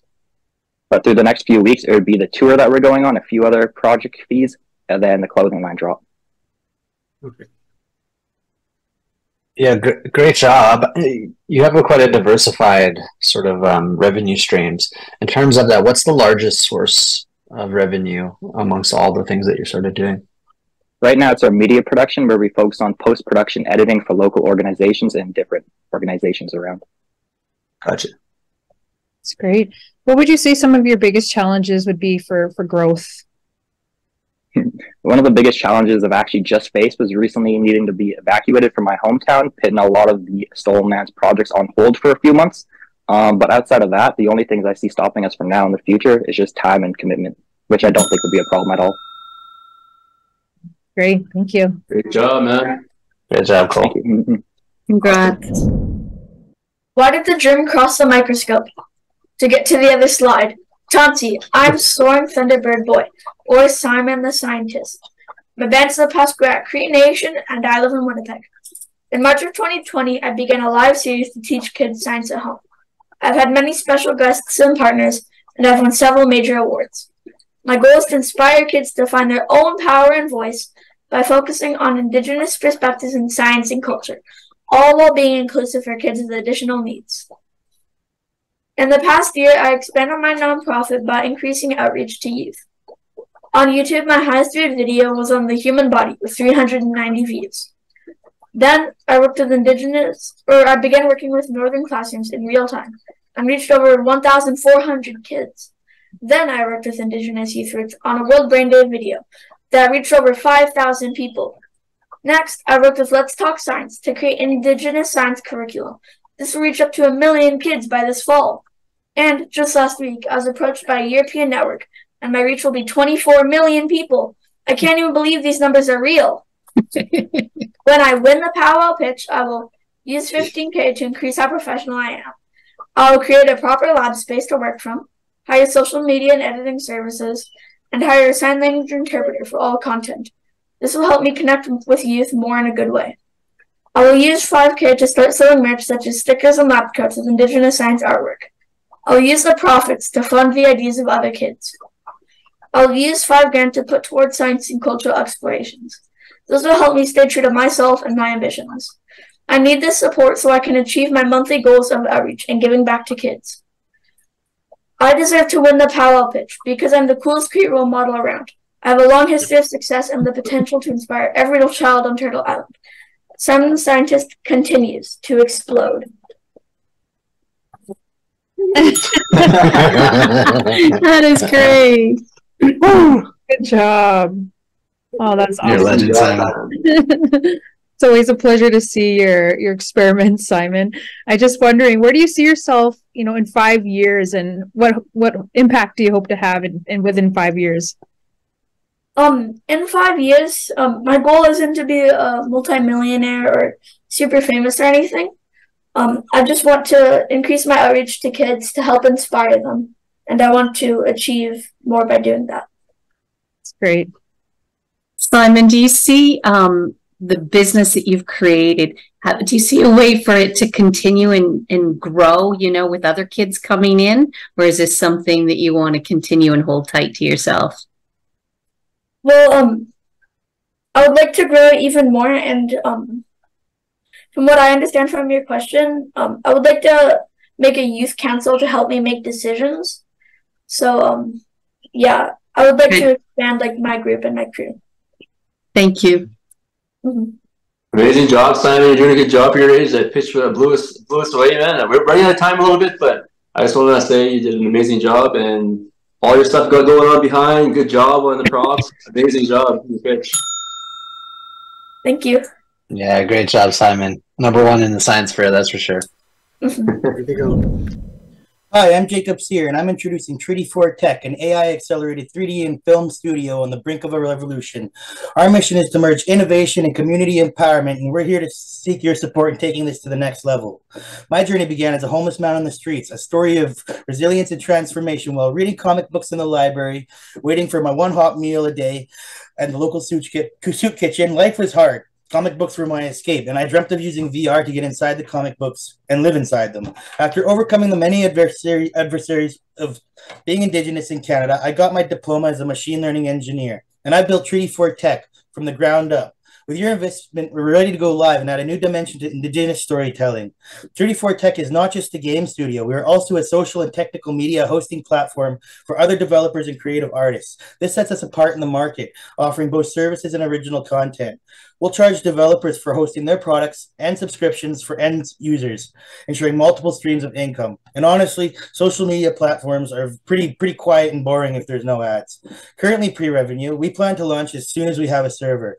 By year end, our goal is to expand from 2 to 5 engineers and gain at least 60 subscribers, demonstrating a commitment to growth and reaching a threshold where we can upscale our infrastructure again. As of right now, we currently have 1 additional engineer joining the project and a screenwriter aside from myself. Your $25K will be invested on server infrastructure. Self-hosting is the cheapest option, easily making affordable room for many more artists to host their content. A marketing campaign, expanding our reach and engaging with a wider audience. We'll also actively pursue new users and artists at industry events. Business development. We need to allocate resources for a legal and administrative framework, ensuring that Treaty 4 Tech runs seamlessly. Upgrades. We will invest in cutting-edge AI technologies such as body face tracking animation tools, green screen sets, and face tracking for more visual storytelling and cinematic experiences. This will streamline 3D animation VR experiences. With your support, we aim to redefine the tech landscape and empower a future native tech community. Treaty 4 Tech isn't just about profits, it's about giving back. Our learning channel is going to make hard tech skills accessible to every native with an internet connection. Using game engines, desktop, and VR environments, we gain an advantage in teaching technical concepts visually. Great business model. I'm really interested to learn more. Can you tell us a bit about the marketing that you alluded to and how you're going to get your name out there, the brand, and build that revenue stream for the business once you get the servers? Well, the whole plan is to collaborate with other artists, and I wanted to do social media advertisements. I wanted to show up at industry events, maybe waving a sign and a flag saying, "Here we are." Great. And just saying the same thing as Chris there, there's a lot of Indigenous gamers, a lot of Indigenous content creators out there. Have you tried reaching out to them already? Have you tried expanding that way as well already? Not with the Indigenous gamer concept. Right now we're launching the platform, and because of we were scared by the Unity pricing fees, and we had to our original pitch was to upgrade to the Unreal Engine so we could go from comic books to more cinematic experiences. And yeah, we're struggling to get our comic book out. It's coming out sometime before the snow, but honestly, the learning channel, that will be out right away. Awesome, great pitch, man. Good job, Jason. Thank you for a great pitch, and I think you got a few extra seconds. Can you just boil down to me your revenues so far and where that's come from? Well, my revenue, I made $1,000 from the Powell pitch, and I'm using that to upgrade my tech right now. I've got my own server right here. It's going to light on fire once it reaches 10 users, so I was hoping Powell pitch could step in and get something that would handle a lot more data. Excellent. Thank you. Yeah, great job, Jacob. Good job, man. Good job. We will be opening a pay portal for the learning platform right away here. So it will be people will be able to sign up and subscribe right to the browser to learn how to code and make video games and stuff. Yeah, I love that. Excellent. Hey guys, my name's Jordan. I'm a Red River Métis originally from Winnipeg, but being somewhat of a digital nomad, I've called Toronto my second home for the last 5 years. And it was during this time, being both between cities, not knowing many people, and always being in the need of a kayak that I didn't have, I decided to start a community sharing app called Rentry.com, an app where individuals and businesses can list, discover, and rent out everyday items directly from each other. So similar to a platform like Airbnb, but you're able to rent out items like canoes, bikes, or tools. Currently, the second version of the Rentry app is available to download on both app stores nationally, and as well recently, internationally, in 10 countries, providing a modern tool that urbanites, digital nomads, and communities alike can now use for their everyday needs, all while being able to chat, pay, and rent items directly from each other in a worry-free way on their phone. Having recently been recognized as one of the top trending startups during this year's largest tech conference in Toronto called Collision, and successfully generating $80,000 in rentals through 3 businesses during our first paid testing version of Rentry, we're now looking to expand our user growth throughout Western Canada, specifically through digital and marketing initiatives focused around the onboarding and partnership of another 100 rental businesses onto the platform, like local canoe shops, for example. Seeing these partnerships with existing businesses in the market as an important factor in Rentry's first pillar of growth towards scalability, as they bring established trust, revenue, and customers to our already growing community of 30,000 folks. That being said, by winning Powwow Pitch, this would not only allow me to continue this startup adventure, but help us expedite our goals of growth and directly impact the community I represent during this process through the ability to hire and train inspiring Indigenous innovators just looking to enter into the tech sector, as well as digital marketing initiatives that can be allocated to onboarding digital rental partners, and that I personally see as an important factor in Rentry's mission from now and forever in connecting communities through sharing. Thanks, guys. Wow, that's great. Awesome. Good job, Jordan. Great job. Hey, Jordan. So first question there for you, man. So you talked about like at the end of your pitch, you're talking with Indigenous communities and stuff. Have you, in the past year, have you worked with any Indigenous communities and kind of started any like planning on to work with them since then? Yeah, great question. So I've actually been working with the Manitoba Métis Federation, just with their business directory, just to kind of actually discover where these folks are, for one, from the rental side of things and tourism. But that's where we're currently at, just to, I guess, building that relationship and see where we could actually provide value to those folks. Yeah. Sounds good. So one other quick question, Jordan. You said sort of 2 pillars. One is sort of like the existing businesses that rent out equipment like canoes, etc. And the other one is sort of person to person, individuals. What's the breakdown right now in terms of that $80,000 revenue period that you had in terms of where that's coming from? Yeah, so those were actually just through 3 existing rental businesses, not actually individuals.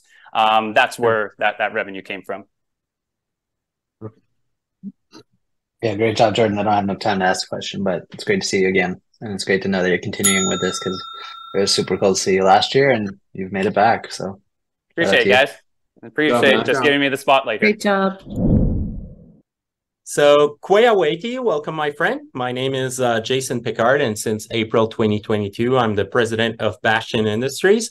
So if I win the Powwow Pitch, I'd like to invest the money into the development of my brand in Europe.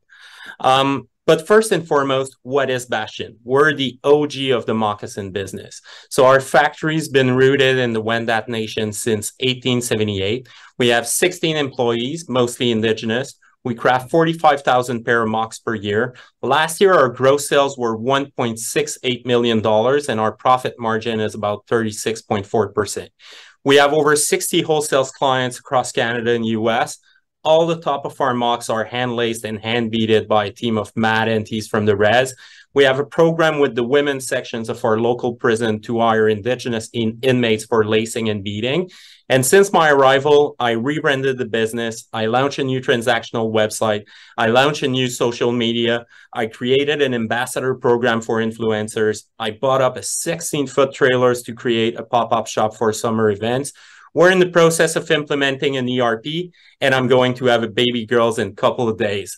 But why the European market? Because first and foremost, competition is hard in Canada. And according to the last international market snapshot of Destination Canada and ITAC, European and especially the French market is the most interested about Indigenous cultures. Also, I'm a former international sales rep, so I have numbers of contact in embassies. I know in market contacts as well. We already ship worldwide. We have our HS numbers. We work with custom brokers. And also, the language barriers will prevent or at least slow down my biggest competitors to target this market. So I feel the market is wide open to us. And my target is a revenue of $50,000 for the first year and an increase of 25% for the next 3 years. Wow. Good job. Great job, Jason. Super good pitch.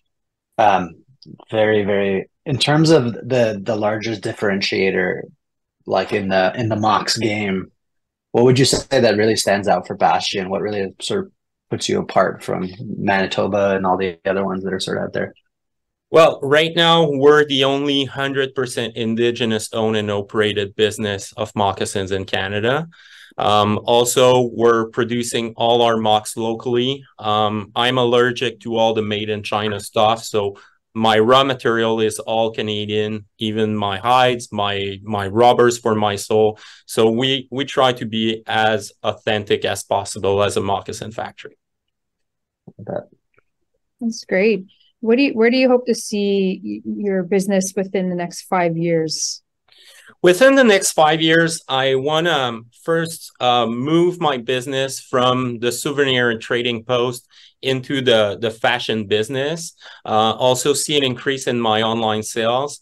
So I want to increase like the profit margin, but keep our production around 60,000 pairs per year. I don't want to be bigger than life. I want to keep it local. Great. Love that. Good job. Great job. Yeah, such a great job, Jason. Greetings, everybody. My name is Dante Biss-Grayson. I'm from the Osage Nation. My Osage name is Waseata, means first son of the Eagle Clan, and I am Eagle Clan. I am the founder of the Sky Eagle Collection. We were founded in 2019. We incorporated in 2021, and we've evolved into a fashion house. We're more than just a brand. We advocate for issues that are impacting Indian country. And it really all started when my daughter was born, when I found out about MMIW. I wanted to do another mission. I am a former military veteran. Our current business channels are e-commerce, which is huge. We kind of blew up during the pandemic. And we also go to fashion shows. We've been in Vogue, New York Fashion Week, that type of thing. Analytic-wise, we've had 2,000 units sold last year, which is a 362% increase from the year before. And we're on pace to increase that by 10% this year. Our future goals, we have a pitch meeting with Alice Walton, the owner of Walmart, and we will have a new project for corporate social responsibility. And we are one of the top native fashion houses in all of Turtle Island. The project is Sky Eagle uniforms. There's a lot of casinos that are owned by tribes, over 500 of them. And I would like to design uniforms for their staff, custom to each Indigenous design. So, for example, here's a good tie. And then also, here's some of my prototypes. So, since the semifinals, I've landed 2 contracts. I've already gone to market. I plan on, if I win, I'd like to go to finish the purchase order, go to trade fairs with the National Congress American Indian, also leverage the success of Sky Eagle Collection, and also have credibility as the finalist powwow pitch winner. With that, also, we'd like to bring manufacturing back to the community. Thank you. Wonderful. Great job, Dante. Really great job. Question for you. In terms of a product, what has been your most successful product to date? What has like garnered the most level of traction sort of since your inception? Initially, it was our custom and modern lace overlay ribbon skirts named after my daughter. And that's one of our biggest sellers. And then as I branched out into other sections of the fashion house, This cover-up, which is based off of Plain's ribbon work design, but it's very modern and contemporary, became one of our best sellers. And then our trench coats, which is the similar type of evolution, so that would be our 1, 2, and this is our 3rd top seller. Amazing. Absolutely beautiful. Thank you. What does your team look like currently, and how do you expect to keep up with demand? Certainly, it's me and my wife, and we have a fashion family of models. We do a lot of the production ourselves, the photography. I'm the accountant, bookkeeping. Strategically, though, I also have a day job. I'm an administrator for healthcare. So I'm thinking long-term, kind of plateau for the next few years, but diversify for those larger volume orders and maybe the box stores like Nordstrom's. Also, this Walmart pitch is going to be quite interesting. And then at that point, we're going to take on more staff. But I want to organically, and we've been able to do this debt-free. So I think I want to keep that. A lot of people have been coming to me like, hey, I want to buy part of your company. And I'm like, let's slow it down. So next 3 years, kind of like keep it nice and even keel with the sales and all of that. And then the 4th year, have another big volume year like we had last year. Great. Congratulations. Yeah, amazing, Dante. Hi, I'm Jodie, and I'm the founder of a Canadian and Indigenous-owned direct-to-consumer scrub brand called Musa. Musa is located on the Temiskaming First Nation Reserve in northern Quebec. At Musa, we believe that you can perform at your best when you feel your best. Our goal is to diversify the medical scrub industry and bring the current ill-fitting and unfashionable scrubs up to date with the current athleisure fashion trends. That's why we've created a line of ultra-comfortable, athletic-inspired scrubs that are not only extremely functional, they look and feel amazing too. The soft modal fabric is antimicrobial, moisture-wicking, and contains quick-dry properties. The beautiful embroidered scrub top I'm wearing is part of Musa's Artist Edition collection. It acts as a platform for Canadian Indigenous artists to showcase their talents and transform our scrubs into beautiful works of art. We've worked with one amazing and talented artist to date, with plans to work with another very soon. Musa officially launched this past February, and our sales have been continuously growing. We've made $10,000 to date selling to individual customers shopping on our website and one group order from the wonderful team of nurses at the Temiskaming First Nation Health and Wellness Center on my reserve. We expect to close our first fiscal year with projected revenue exceeding $30,000. Marketing on social media has been the foundation of our growth. With $25,000, we would hire a marketing team to help accelerate our social marketing efforts. This will result in driving increased sales and lead to continuous growth of sales. Continuous growth of sales from marketing will lead to Musa's even larger goals of building a warehouse and purchasing a cargo van. Building a warehouse on my reserve will keep us rooted in my community and create jobs for the people living in it. A cargo van would allow Musa to attend trade shows and set up pop-up shops at colleges and universities across Canada. Everyone who pitched today is a winner, and I'm extremely grateful that Powell Pitch will forever be a part of Musa's journey. Musa is here to make our healthcare workers shine, one script set at a time. Great job. Great job, Jodie. Thank you. Amazing product, super unique, and I can immediately think of the potential for it. In terms of to date, like what's the cost of production on one unit of scrubs with the design on it? With the design on it would be around $30, I would say, all in. Is that the cost of production, or is that what you're retailing it for? No, that's the cost of production. Okay. And then gotcha.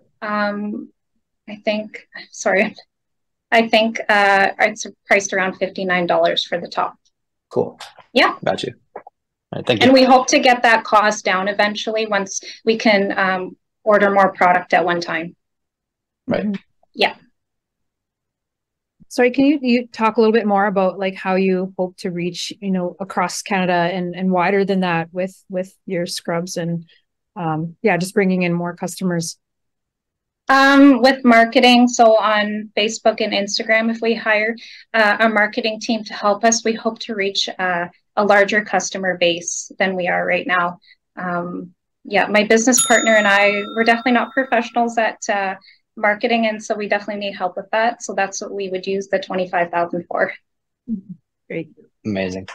Good job. Great. Thank you. Great job, Jodie. I am Ramona Emerson, co-owner of Real Indian Pictures, a production company located in Albuquerque, New Mexico. For 3 decades, we have worked diligently in the local and national film industry, producing documentaries. We work hard to tell stories about Native people, communities, and organizations.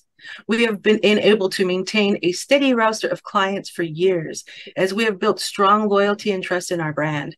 Our clients know us to be responsible, resourceful, under budget, and to have great customer service.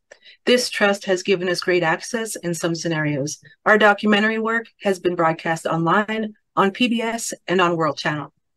Because we are a gig and grant-based business, we were deeply affected by the COVID pandemic.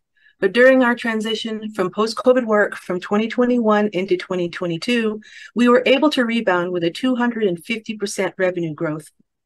This year, we are already looking at a 30% revenue growth. We would like to continue that growth toward at least another 30% going into 2024, continuing to expand our creative work and outreach. This work is always a major part of how we develop our best business practices and remain community-based. There is still a massive need for media training, funding, and opportunities for Native youth. With funding of $25,000, we would partner with local media and educational organizations, offering paid internship opportunities to young Native filmmakers. This training will give them a chance to learn hands-on about the process of filmmaking, from grant writing through post-production. Our growth in 2024 will help us to expand into offering opportunities for employment and growth to those who train with us as we move into new documentary productions and the development of a television series from a novel I recently wrote. We are passionate about enabling these youth to tell stories about their communities from their communities, and we hope to be able to give them our support years into the future. Thank you. Ramona, I really like the way that you presented your business plan. Can you help? Is there a big demand, or are there a lot of competitors in your area for the same business, or are you isolated and really one of the few? Well, New Mexico has grown into a film industry hub, and we have a lot of filmmakers that live and work here in New Mexico. However, there aren't a lot of Native-owned production companies here in New Mexico. We are one of only a few who are open and continuing to do business. And we've been in business for really for almost 30 years. Well, thank you. Awesome. I love the pitch. Thank you. In terms of working with like Indigenous, like where film's going right now is like they're including a lot of Indigenous, like reservation dogs came out. Like what do you see your big picture in the next 5 years? Like where do you see your filmmaking going? Well, I recently wrote a novel called Shutter, and it was just recently acquired for production. They're going to make a television series out of it here. And I know that over the next few years, I am going to be working on that project a lot, and also continuing to work on documentaries. We are midway between like 3 or 4 documentaries right now. So we have a lot of work that we have in the can, and we have a lot of work we still have to do. And I really see this project that just got acquired with my novel moving a lot, not just me, but a whole community of Native filmmakers here in New Mexico into the spotlight, because that is, as executive producer, that is what I have asked for, to make sure that we get a chance to include all these young people who are looking for a career in filmmaking. Good job, good pitch. Great job. Dante, Kiowa. I'm Alana Cook, a proud Métis woman, a professional MMA fighter, and the founder of Walking Like Warriors Self-Defense. Did you know that in Canada, Indigenous women and girls are 3 times more likely to experience violence and 6 times more likely to be murdered? This path we walk is not an easy one, and we fight for every step. I'm here today because I believe that self-defense is a human right, and our people need it right now. In 2017, my journey began when I was called to teach self-defense to a group of young Indigenous women, and I discovered a serious gap in the self-defense industry, a lack of inclusivity, accessibility, and cultural safety. My purpose became clear, and Walking Like Warriors was born to proudly bridge that gap. Our workshops go beyond physical self-defense. They're about inclusion, empowerment, and embodying the spirit of a true warrior. For the first 6 years, we operated like a nonprofit and held 2 to 3 local workshops per year. But last summer, I secured a $10,000 grant, and we exploded. In 8 months, we held 12 workshops across BC, hired 2 new staff members, and we expanded our clientele. We now work with businesses, public schools, government, which has increased our ROI by over 50%. This just goes to show that when we get the funding we need, our ripples become waves. Winning Powwow Pitch will help me turn this from a passion project into a full-time business, because to complement our in-person workshops, we would create a first-of-its-kind online video series that teaches self-defense from an Indigenous perspective. Now, anyone, anywhere can access our workshops anytime.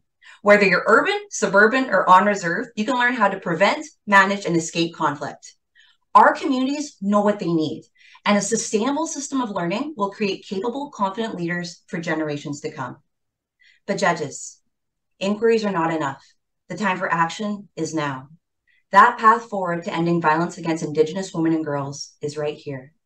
Will you walk with me? Great job. Great energy. Great pitch. Thank you so much. It's a great pitch, and just a quick question: how would you monetize that online? Great question. So we haven't worked out the final cost yet, because we're going to see what all the costs are. We want to make it affordable. So while we will offer it in individual subscription series, my game plan is to talk to the people that have been bringing us in. So the band leaders, Métis community leaders, people who are maybe the principals of Indigenous education, and they can buy a package. So that subscription that anyone in their community can use, because I think self-defense is a human right, and I don't want finance to ever be a barrier from someone accessing that. Excellent. Great. Thank you. Yeah, I love that pitch. I would love to get a sense of your vision for the next 5 years. Like, where do you see this in about 5 years? Absolutely. So right now, I can't keep up with the demand. My inbox is constantly flooded. And when we started, we were mostly doing this, we weren't making money on it. We were just covering our costs because we wanted to make it sustainable. And now that we're working with those businesses, with people who have our budgets, we can create more money. And having that online presence will allow us to expand into the farther community. So over the next 5 years, I see us having at least 100 subscriptions per year based on the emails that I'm getting, and still continue to go into community and do the good work in person. Love that. Yeah, great job. Awesome. Great job. Thank you. Wait, I'm Ashley, a single mother with a Bachelor of Education degree and self-taught seamstress, artist, and owner of 4 Generations Creations.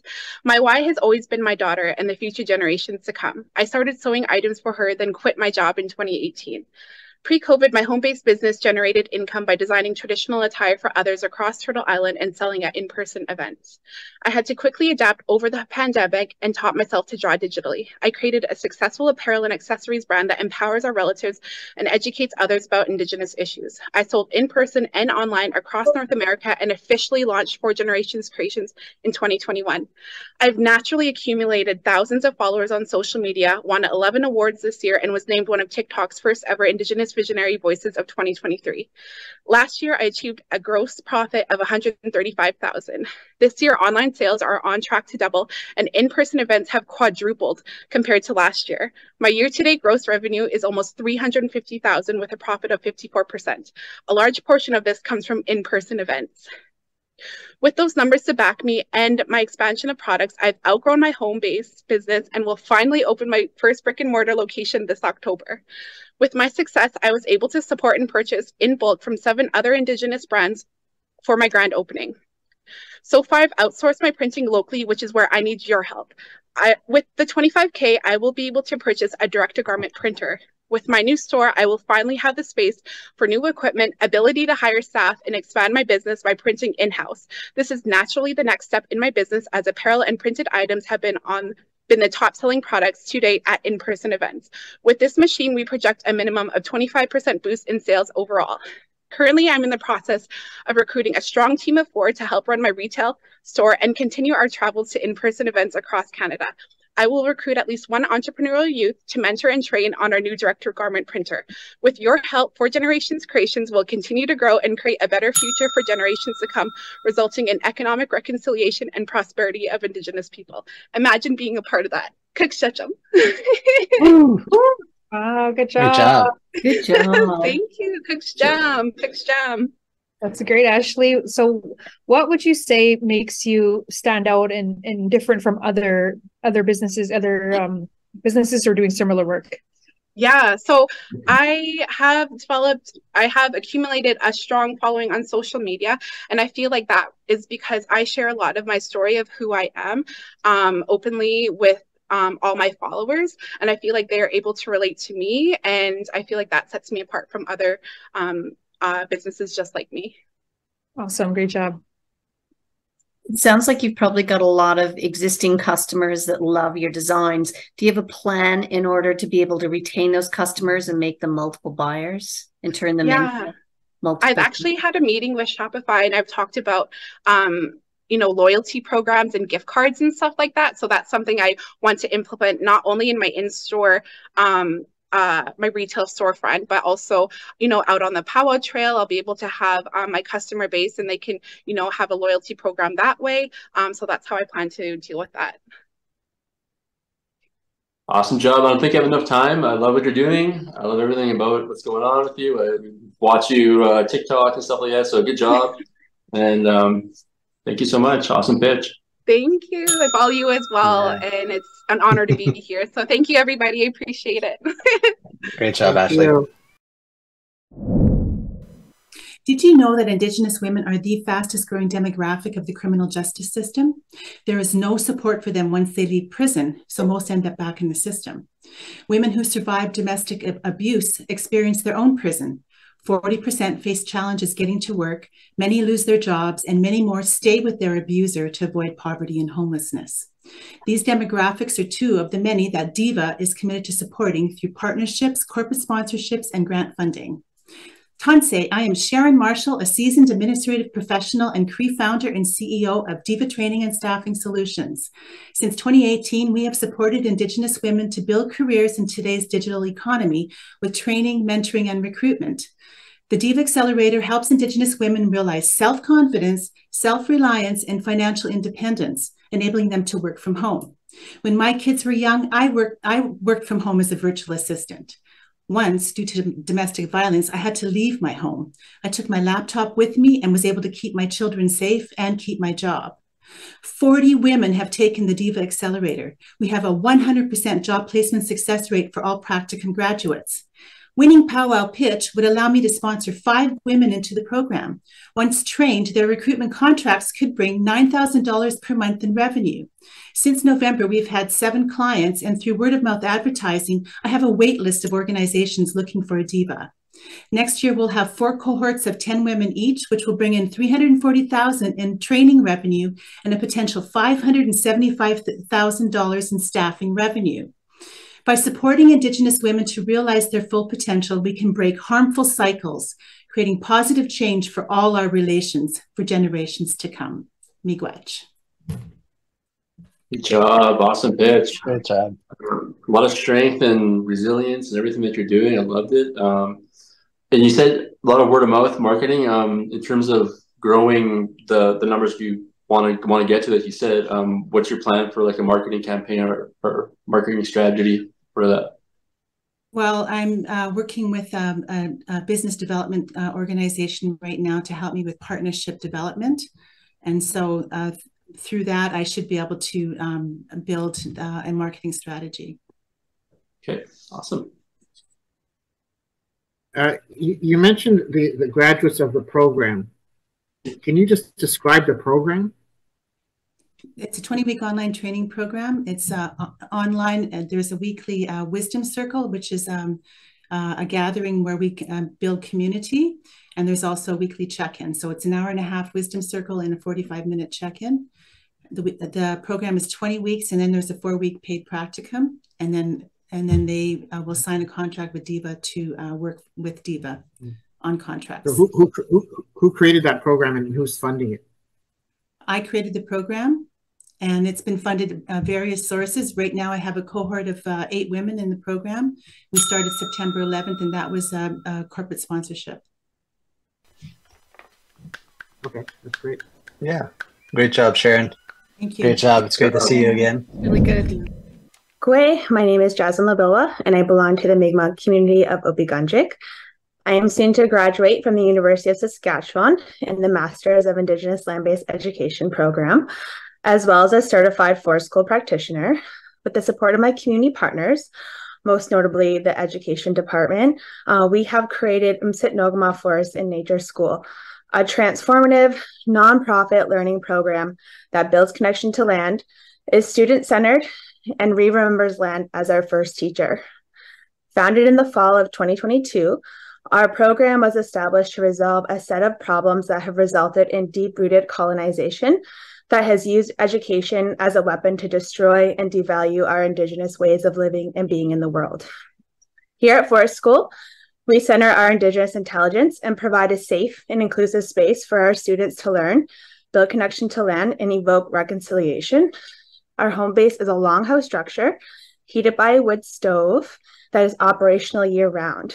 We have serviced over 65 Mi'kmaq students, and our clientele is expected to double this year as we expand our programming to upper secondary students.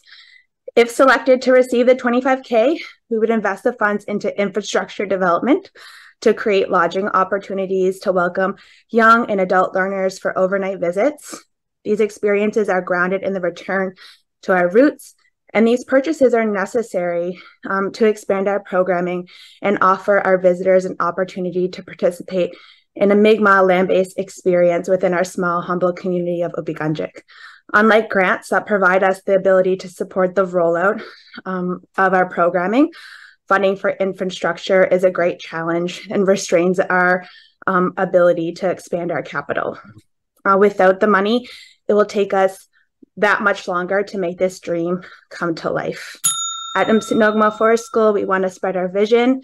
Indigenous land-based education is the future of education, and Powwow Pitch can help us accelerate this vision and goal to enrich our community. Walaliuk. Great job. Great job. Great job. I agree. Land-based education is the future. Question for you. In terms of really the adoption of this, particularly in your own community, like what is your ideal state in about 5 years? Like, can you paint a picture of sort of the establishment of this program within that? Yeah, so in terms of like infrastructure, we really want to see our site have a few cabins on site that we're going to be able to offer, you know, our young and adult learners for overnight visits. We want to be able to have like an outdoor kitchen space to really just be able to encapsulate what we're trying to offer our students. And that's really like a safe and inclusive space for them to learn. Because right now within our educational system, we still, you know, deal with, you know, structural racism on a daily. And so this is really about creating a safe space for our students and for our community members to feel like they're included and that their knowledge can be, you know, contribute to this program and to our community at large. That's great. What does your team look like right now, and what do you hope for that, for the growth? Yeah, so right now we have 3 educators as well as 10 other staff on site. And so as that kind of develops, as we get more students involved, that just expands to more staff, more hands-on, as well as including community members and knowledge keepers, elders through different sectors. That's awesome. Great. Thank you. Thank you for the question. Thank you so much. Great presentation. Thank you so much. I appreciate it. Wow. Well done, Turtle Island entrepreneurs. Congratulations on your outstanding pitches tonight. We are so proud of you and will never stop standing for each and every one of you and your businesses. Thank you for your hard work and dedication. Thank you for being role models for entrepreneurs today and for future generations. We see you and we believe in you. Congratulations. Now, for our grand finale announcements. The judges would like to provide honorable mentions to 4 entrepreneurs to acknowledge their impressive pitches, businesses, achievements to date, and potential. This year's honorable mentions go to Jason Picard-Binet, the CEO of Bastien Industries. Dante Biss-Grayson, the founder and CEO of Sky Eagle Collection. Ricky Dankewich, the founder and CEO of Blackstone. And Ramona Emerson, the co-founder of Real Indian Pictures. Congratulations, Jason, Dante, Ricky, and Ramona for being recognized for your great pitches, strong businesses, and entrepreneurial drive. Receiving an honorable mention is an acknowledgement of your excellent work. We are so proud of each of you. Now, in partnership with MasterCard Canada, we have 5 alumni prizes of $5,000 to award this year, as selected by our alumni, and 3 prizes for first, second, and third place, as selected by the judges. Now, let's turn it over to our alumni to announce the alumni prizes. My name's Matt. I have now 21 businesses I support. I was a lawyer to start and an accountant even before that. And now I help our entrepreneurs where it seems fit. As the alumni director, I think is a title, or founder or whatever, all of us that have won or placed in the Power Pitch, myself included, team together to do more with more, essentially. And so as alumni go, we bring them on board. This year's alumni prize winner came into their business in the pandemic. They created something, they found a niche market.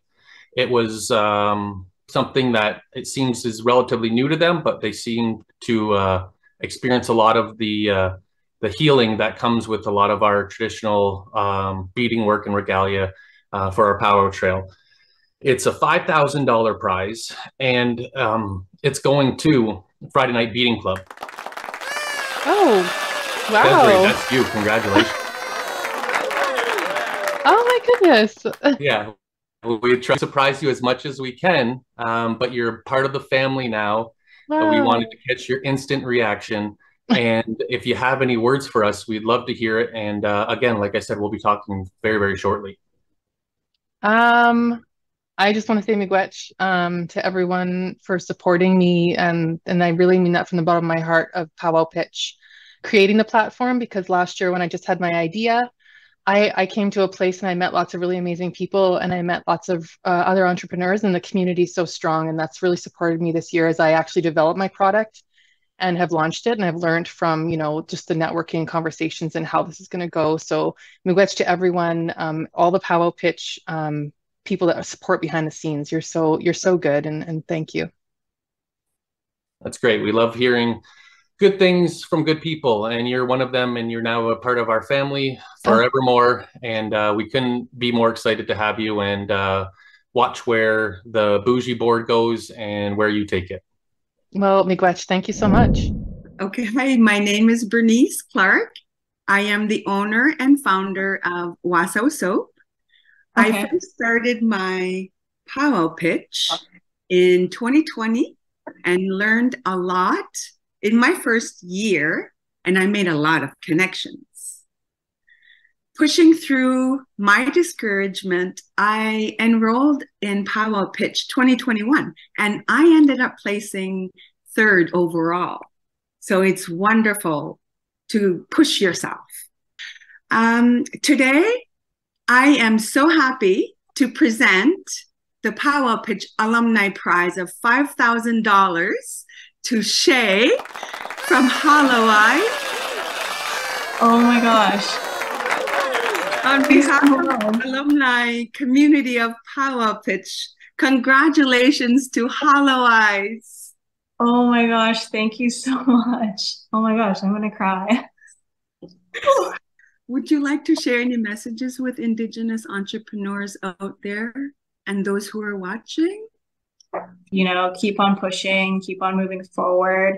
I think as long as you're, you know, passionate about your business, it's easy to, sorry, I'm literally like speechless right now. Just, yeah, keep pushing forward, believe in yourself.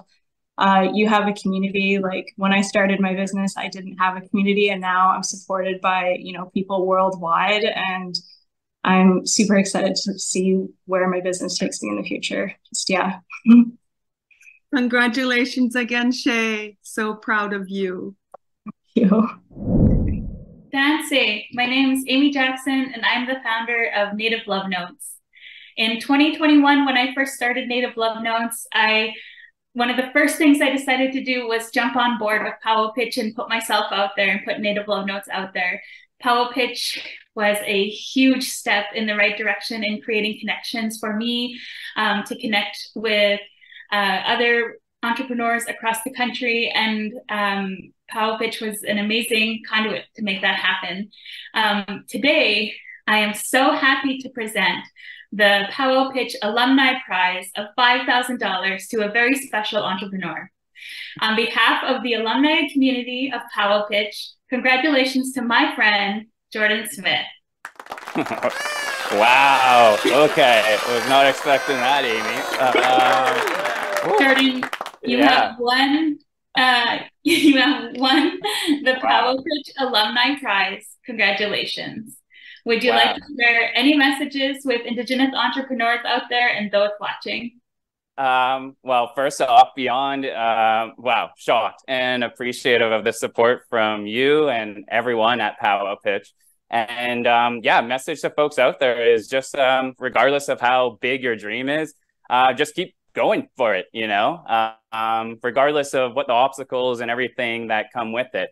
As long as you have a community like this supporting you, behind you, man, anything's possible, to be honest. That's all I got to say. This is cool. Very cool. Awesome. Congratulations again. And I'm so excited for you. Hey, this is cool. What the heck? Hi, bonjour. My name is Sean Raylan Bubar. I'm the owner of Red Rebel Armor. So in 2022, I Powwow pitched. I was a second place prize winner. And today I'm so happy to present the Powwow Pitch Alumni Prize of $5,000 to a very special entrepreneur. On behalf of the alumni community of Powwow Pitch, congratulations to Tanis Simpson from Chkwabun, Inc. Thank How you. you feel? Amazing. Thank you so much. So Tanis, now that you've won the Powwow Pitch Alumni Prize, how's that feel? Oh, it feels amazing. It's, we've worked really hard, not just myself, but my whole team on the Powwow Pitch and also just running the business as we are preparing for all of this. And it's just a huge honor, and I'm just excited. So. That's awesome. That's so awesome. Would you like to share any messages with Indigenous entrepreneurs out there watching? Yes. Just if you have a dream, follow it and keep working hard. There is so much support out there. Reach out, get a helping hand, and you can achieve your dreams with perseverance and a good attitude. Congratulations again. As a former winner myself, I know how it feels, and Thank you so much. I want to say that on behalf of Powwow Pitch, and we are all proud of you. You are a youth award winner, and for $5,000, Simon, you won the youth award. Simon! Congratulations! Congratulations! I did not know that was a thing. So, is there anything you want to say, Simon? Is there anything you want to say? Like, anybody to thank? Anything you want to say to anybody watching? Our official crew. I'm starting to assemble a sort of a youth crew to help me make decisions and make videos and stuff. But currently, it's me and my mom. But I like to consider all my special guests and partners a part of my team as well. Awesome. No problem. All right, take care. Have a good day. Bye. And now, on behalf of Shopify, I would like to invite our two past champions, Erica Daniels, founder of Kejic Productions, and Harlan Kingfisher, founder of Smudge the Blades, to announce our third place winner tonight. And, on behalf of Powwow Pitch and all the judges, we want to let you know that you are our third place winner, and you have won $5,000 to go towards your business. Thank you. Congratulations. Thank you so much, guys. That's so exciting. Congratulations. Congrats. Thank you so much. Is there any words that you want to share, or anybody you want to thank or acknowledge? Oh my gosh. I want to thank my family for always supporting me, and just my community for inspiring me. And thank you, Powell Pitch, for everything you've done. Yay. Thank you so much. Thank you, Jodie. Thank you, Shopify, Erica, and Harlan. Congratulations to Jodie and the Musa team for winning 3rd place. You have identified a gap in the apparel industry and created a product that healthcare employees love. Your connection to community is strong, and we know that you'll make it happen to be a leader in your industry. It's time to welcome Christy Buchanan on behalf of MasterCard to announce and award $10,000 to our 2nd place winner. I'm not going to ask a ton of questions, but I am going to let you know that on behalf of Powwow Pitch and MasterCard, we are thrilled to tell you that you are our 2nd place winner. You're going to win $10,000. Congratulations. Congratulations. We're just thrilled. And thank you for the great pitch. You did. Thank you so much. That's incredible. Oh, thank you so much, guys. Amazing. I really, okay, I'll talk with Brett and I'll leave you guys speak, but thank you so much. I think you're supposed to share. Is there anything that you want to share? And any last words before you leave? Oh, so something to let you guys know, I didn't talk about it a lot, but I'm also doing my my doctorate degree right now. And all my research I'm doing is around Indigenous communities and self-defense and martial arts. So I'm already in community right now, talking to people, finding out what they need. And I was just going to do my paper on it, but now I can use all that information and do the video series. And it's just all meant to be. It's all meant to be. It's all working out so well. So thank you so much. From the bottom of my heart, I truly appreciate that. Can't wait to see what happens online. We'll be watching. Thank you. Thank you so much, Christy and MasterCard. Congratulations, Alana, on your 2nd place win. You gave a strong and energetic and concise pitch, and we know you will use the funds to bring Walking Like Warriors to the next level to continue and grow this important work. It's now time. The moment we've all been waiting for to find out who the 1st place winner of the 2023 Powwow Pitch for Turtle Island and who will take home $25,000 cash tonight. Please welcome Tamer Gabor from RBC to announce the winner. Yeah, but you know what, Ashley? I really don't want them to ask any questions, so I'd rather just say, Ashley, you've won. There are no questions. You are the final winner. Congratulations. What? You won. There's really no question. No way. You won. Are you serious? No way. You are the winner. Yeah. You're the winner. You are the winner. Is this serious? Yeah. Is there anything you'd like to say to anybody? Anyone you'd like to thank? Like, this is serious? Like, this is I serious. won? You won. There are no questions. What? I was not expecting this at all. that is crazy. Like, I'm sorry. Like, wow. Like, my powwow pitch journey has been so crazy. I was talking with my mentor last night, and like last year I tried at Kamloops and I could have stopped there because I only placed 3rd in my home community, and I was like, no, like I know I can do this. Like, I feel like I've just been so resilient through everything, through COVID, being a single mom, and like I went to Manitowabi and I didn't even place there, and I was like, man, I need to like step up my pitch. And then I pitched a video and like I got in, but then I didn't get in with the judges, but then I got in through an alumni vote. So like that's why I'm like, is this real? Like, it's real. Yeah. You keep trying, keep growing your business, keep pushing, keep doing everything that you're doing. Oh my god, so well deserved. Congratulations. Yeah, so great. I'm so honored, and like I'm shaking right now. I was not expecting this at all. Like, wow, I'm shaking so much. I'm still like, is this real? Like, is there anybody you want to thank, or any last words? I don't know. I just like, I don't know. I feel like there's so many people like I'd have to thank. Like it's not just like, I know right now like 4 Generations Creations is like just me behind the scenes, but it's like I have my community behind me, and like I guess we call them followers on social media, but like I just share so much of my story, and like to have them have my back, and like not only that, but like the mentors along the way, and the powwow pitch people as well, my family, my mom, my grandma, my sister, my daughter, like everybody's played like such a big part of this, and I'm still like in shock right now. Like this is I'm so happy. We're proud of you. So well deserved. Oh, thank you so much.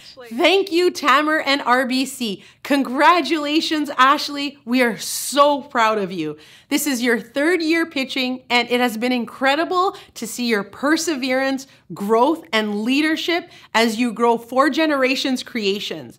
Your business is empowering Indigenous people, communities, and makers and creators, and you are creating space to indigenize, decolonize, and lift others alongside you. Congratulations on being named the 2023 winner of Powwow Pitch. Thank you, judges, for your support, excellent questions, and for selecting our 2023 winners. Please share your final reflections and thoughts on tonight's pitches. Well, I'd like to say that really it was one of the hardest years to try and judge. There's such great pitchers, such great companies and organizations. We wish everybody could have won a prize, but I congratulate everybody on such an incredible event. And congratulations to Powwow Pitch. And on behalf of RBC Royal Bank, we really thank Powwow Pitch and all of the pitchers for all of their work that they put into this. Yeah, I just want to say miigwech to Powwow Pitch and everything they do for Indigenous entrepreneurs across Turtle Island, and congratulate each and every person who has sent in their pitch. It's so inspiring to see so many amazing entrepreneurs, and just know that you're making a difference and you're inspiring the next generation. So keep going, keep pitching, and congratulations, everyone. It's been an honor being here today representing MasterCard. Congratulations to all of the winners, and a big thank you to Powwow Pitch. The diversity and vision of this year's entrepreneurs was so impressive, so inspiring. I'm in awe of everybody that participated.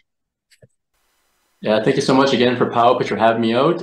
To judges, awesome entrepreneurs. Today's episode was amazing. Seeing every entrepreneur that came on and showed us their heart with their business. I was proud, I was amazed, and I look forward to seeing what you guys are going to do in the future. And on behalf of Smudge Blaze, thank you so much for sharing your business with us. Hi, thank you. Yes, wow, what a year. Such incredible entrepreneurs. Every year, it's absolutely mind-blowing, just the incredible diversity of entrepreneurs that you get to be able to be showcased to while participating in Powwow Pitch. Thanks again to the Powwow Pitch team for all your incredible hard work for inviting Shopify back out again. So thank you, miigwech. Thank you, judges. Thank you to our presenting sponsors, RBC, Shopify, and MasterCard. Our silver sponsors, Export Development Canada, the Indigenous Tourism Association of Canada, the National Association of Friendship Centers, NACA, Canada Post, Meta, Jelly Academy, Futurepreneur, Aritzia, and Raven Indigenous Capital Partners. Thank you to our mentors, volunteers, and judges for all of your support in bringing the 2023 Powwow Pitch online and across Turtle Island this evening. Thank you also to our executive producer, Victoria Lennox, creative producer, Cyprian Shelenkevich, communications coordinator, Keely Thompson-Cook, and program coordinator, Brett Burrow, for bringing our vision to life. Thank you to all our viewers tonight for cheering on Indigenous entrepreneurs through Powwow Pitch. Let's keep the conversation going using the hashtag Powwow Pitch. Until next season, I am your host, Sunshine Tenasco, signing off. Miigwech kpijayig nongomnokshig.